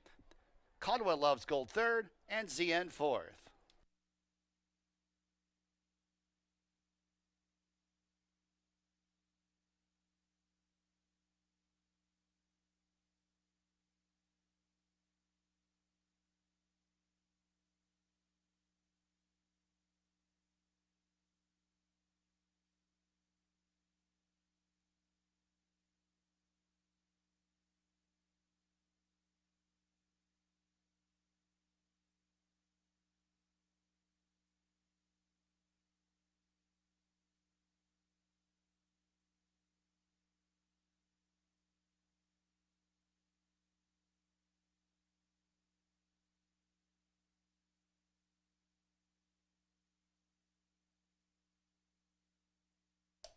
One 10-6-2.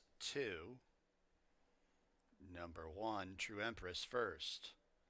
6 furlongs, 111.71.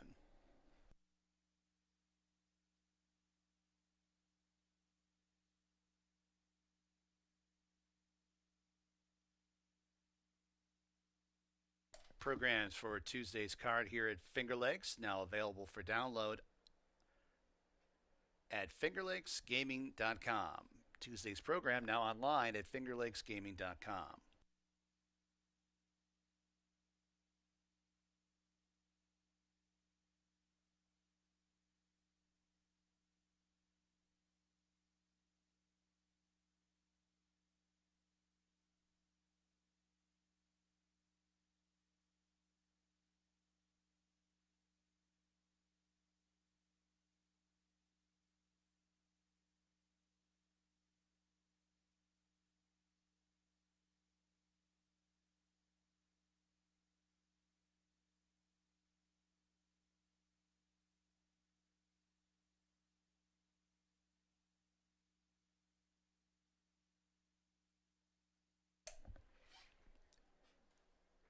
Back to the winner's circle.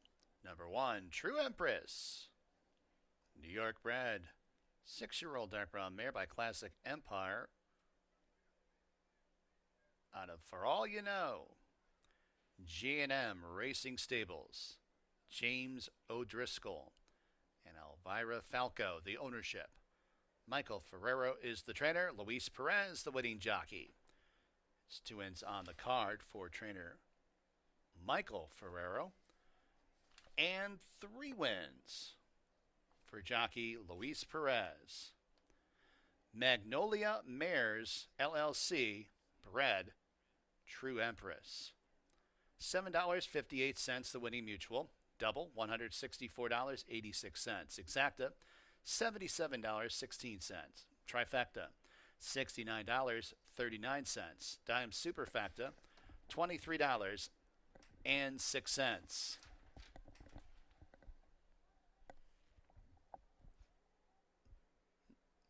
Ninth race, Finger Lakes, put Chris Russell on the 1. Wit Dashing Speed.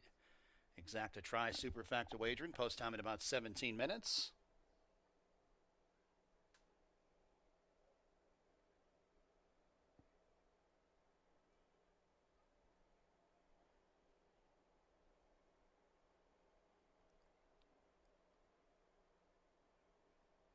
Trophy presentation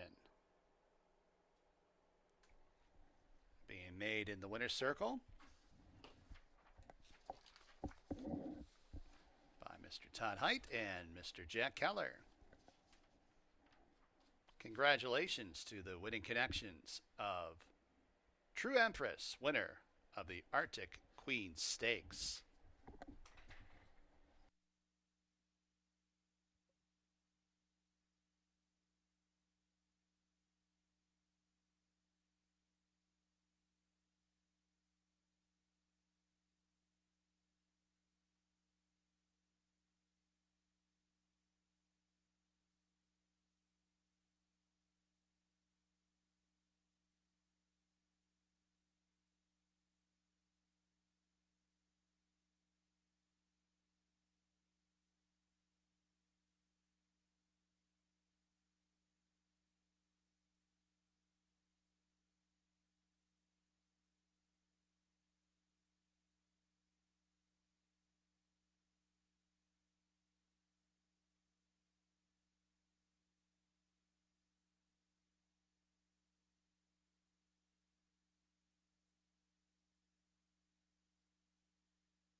All right, coming up on the last race on this Labor Day card. Hope everybody enjoyed the racing today. It's been a great card. We just had our feature race of the day, the Arctic Queen Stakes for the older women, and True Empress doing what True Empress does. She loves this racetrack. She gets the trip under Louis Perez. Perez deserves a lot of credit for that one. Inside trips have been good today, and she was able to get up the rail to get the victory. Yeah, True Empress for Michael S. Ferraro takes the Arctic Queen. Ferraro has won this race. That's the fourth time Ferraro's won, but he's always had the best girls. He's had the top older mare here for a long time. He had Gone and Forgotten for a while, and then True Empress. Okay, let's look at the last. Chris Russell's going to be on the 1. Wit Dashing Speed. We'll go to the outside because that one is the most logical winner in here. But Now and Found broke his maiden against maiden special weights. Then tried the 11 to 9. Was on the inside, but he was against the racetrack in a sense that he didn't get near the lead. The speed was exceptional that day, and Last Drink was the one who took advantage of it. So I'd give him another chance here because he probably is the speed this time instead of stumbling like last time and trying to come from out of it, because that's not his style anyway. He needs a better break from that outside post and get to the front end, and he'll be tough in here. The other speed type would be the 2, Resistance Feudal. He's not really that fast, but he can hold the rail. The inside's been good today, those inside trips, and he comes off a second place finish. I know they did scratch half the field in that race, but he ran well, and this horse hasn't really run that bad of a race since dropping to 5,000 and should hold his position and make it into the number. The 5 is Seventh Race Shake. With Seventh Race Shake, you got to forgive the last race, and he comes out of that same race, and it was one of those races where he got bet down to be the favorite. It was the drive-through race where he caught a sloppy racetrack and just never made a move. He's in good position here. It's just a question of the trip, because the previous race was against allowance horses, but if you go back to the level he was claimed, which is this level, his other start for 5,000 was a really good second behind a drop-down winner. So he plays to be underneath. The 4 Free Folk could be a matter of the trip. He's coming off a sloppy racetrack where he had a 10-post in the same race as Seventh Race Shake and ran well. I mean, you consider he ran 4th from that outside position when he's wide. So he's another one that contends. So that's some of the main contenders here in the last. Exacta Try is super offered in today's 9th race.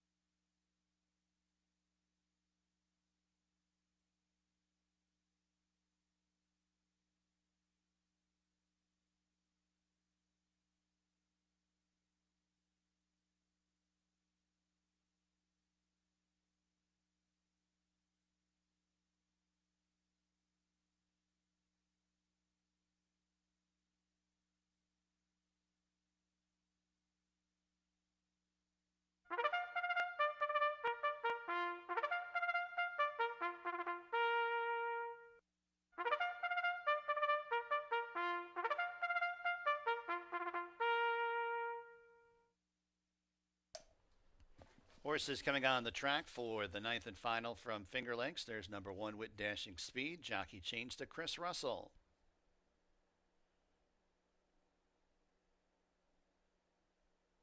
Number 2, Resistance Futile, and Kevin Navarro. Number 3, Support the Cat, Joel Cruz. Number 4, Free Folk, Andre Worry aboard.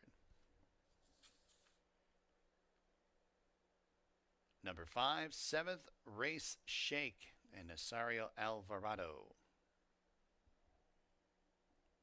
Number 6, Burning Money, Emin Harkey. Number 7, Go Get the Bag, Jeremias Flores. And number 8, But Now Am Found, Cabercoa. Got a leg up. Post time in just a few minutes.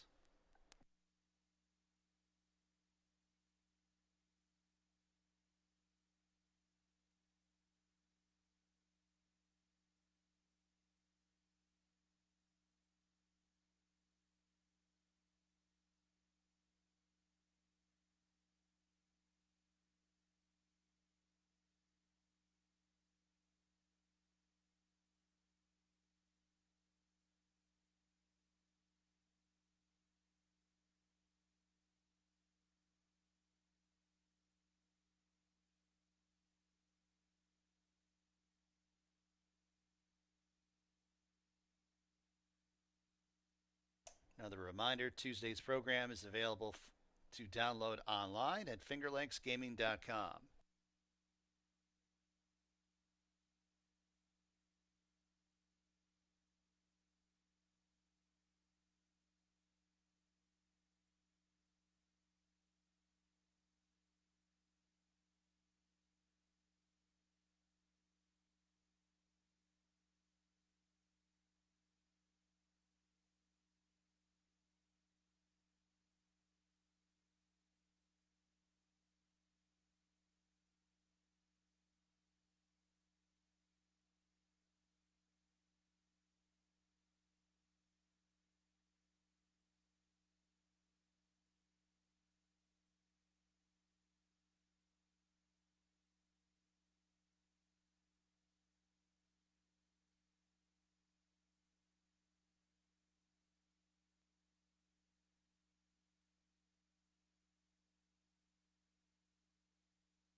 Approaching the starting gate at Finger Lakes.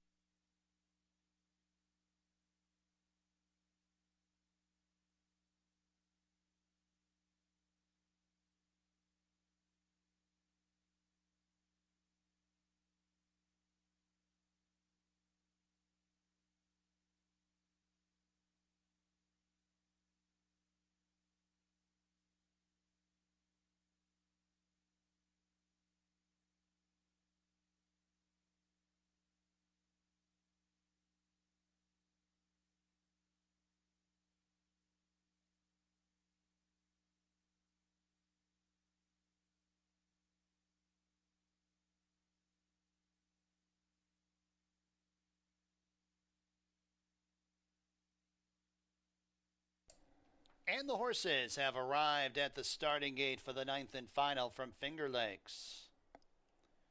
Field of 8 to go, 5 1/2 furlongs. 8 to 5, number 8, But Now Am Found. 5 to 2 on number 4, Free Folk. And 4 to 1 on number 2, Resistance Futile. And number 5, 7th Race Shake. Loading up for the 9th and final. Free Folk going up. 7th Race Shake.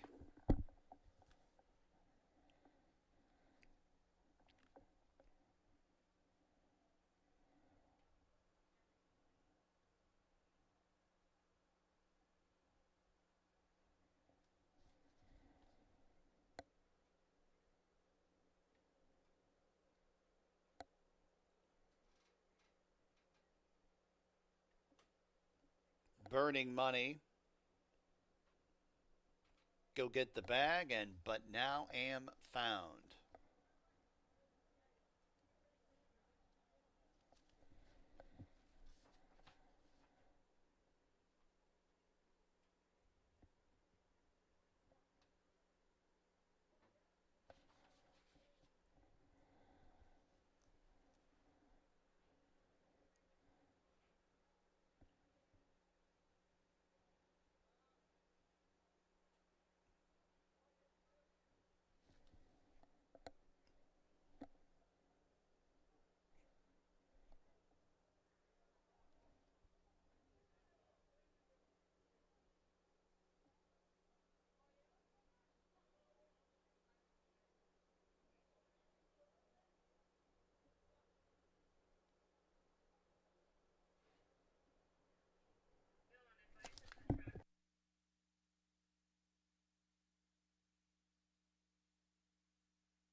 Late scratch. Scratch number 1, Wit Dashing Speed. Number 1, Wit Dashing Speed's a late scratch.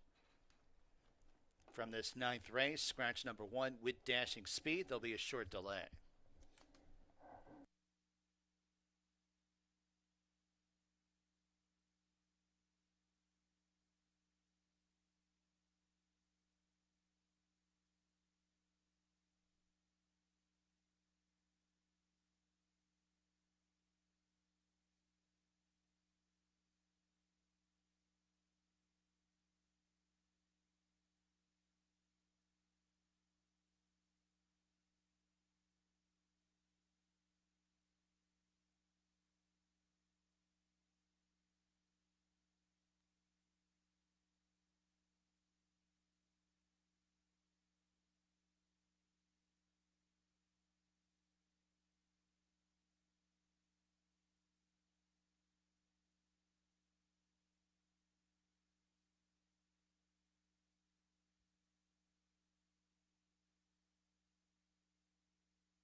Loading up once again. Go Get the Bag.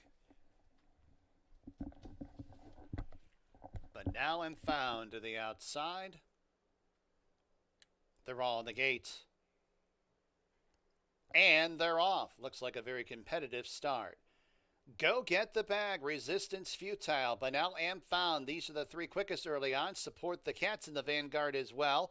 To the inside there of Burning Money. And then a space of 4 lengths, a 7th Race Shake, who passes Free Folk, who's at the back of the pack and about 8 lengths off the lead. Resistance Futile has the rail and the lead. Go Get the Bag pressing outside second. But Now Am Found 3 wide in third. Followed up by 7th Race Shake with a middle move, trying to get into the race, but deep on the course in 4th. Support the Cat behind rivals in 5th. Then a length back to Burning Money, who's 3 in front of Free Folk, who's at the tail of the field as they arrive at the top of the stretch. Resistance Futile and Go Get the Bag spar for the top spot. Support the Cats towards the inside, needs somewhere to run. We'll try and get the split there between runners. 7th Race Shake is bearing down on the outside. 1 furlong to go. Resistance Futile. Support the Cat has maneuvered towards the inside. 7th Race Shake on the outside. 3 chances here. Deep stretch. Support the Cat. 7th Race Shake. 7th Race Shake and Support the Cat in the photo. Then it was Resistance Futile, close for 4th. Go Get the Bag or Free Folk.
Number 5, 7th Race Shake. First, second, number 3, Support the Cat. Third, number 2, Resistance Futile. Fourth, number 7, Go Get the Bag. 5, 3, 2, 7.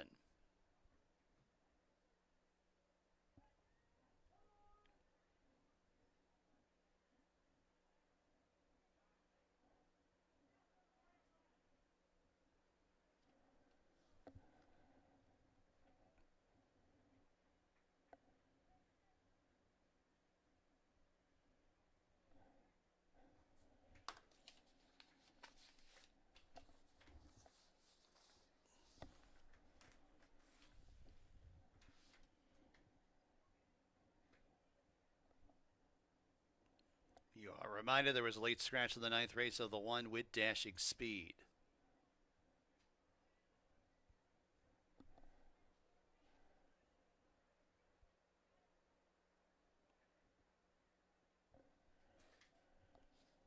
Back to the winner's circle, number 5, 7th Race Shake. New York bred, 4-year-old dark brown gelding by Freud out of Saturday Bliss. Scott Durgan, the owner. Luis Gutierrez, the trainer. Nasario Alvarado, the winning jockey. Blissful Stable Bred, 7th Race Shake. 2 wins in the card for trainer Luis Gutierrez. It's official. $8.74, the winning mutual.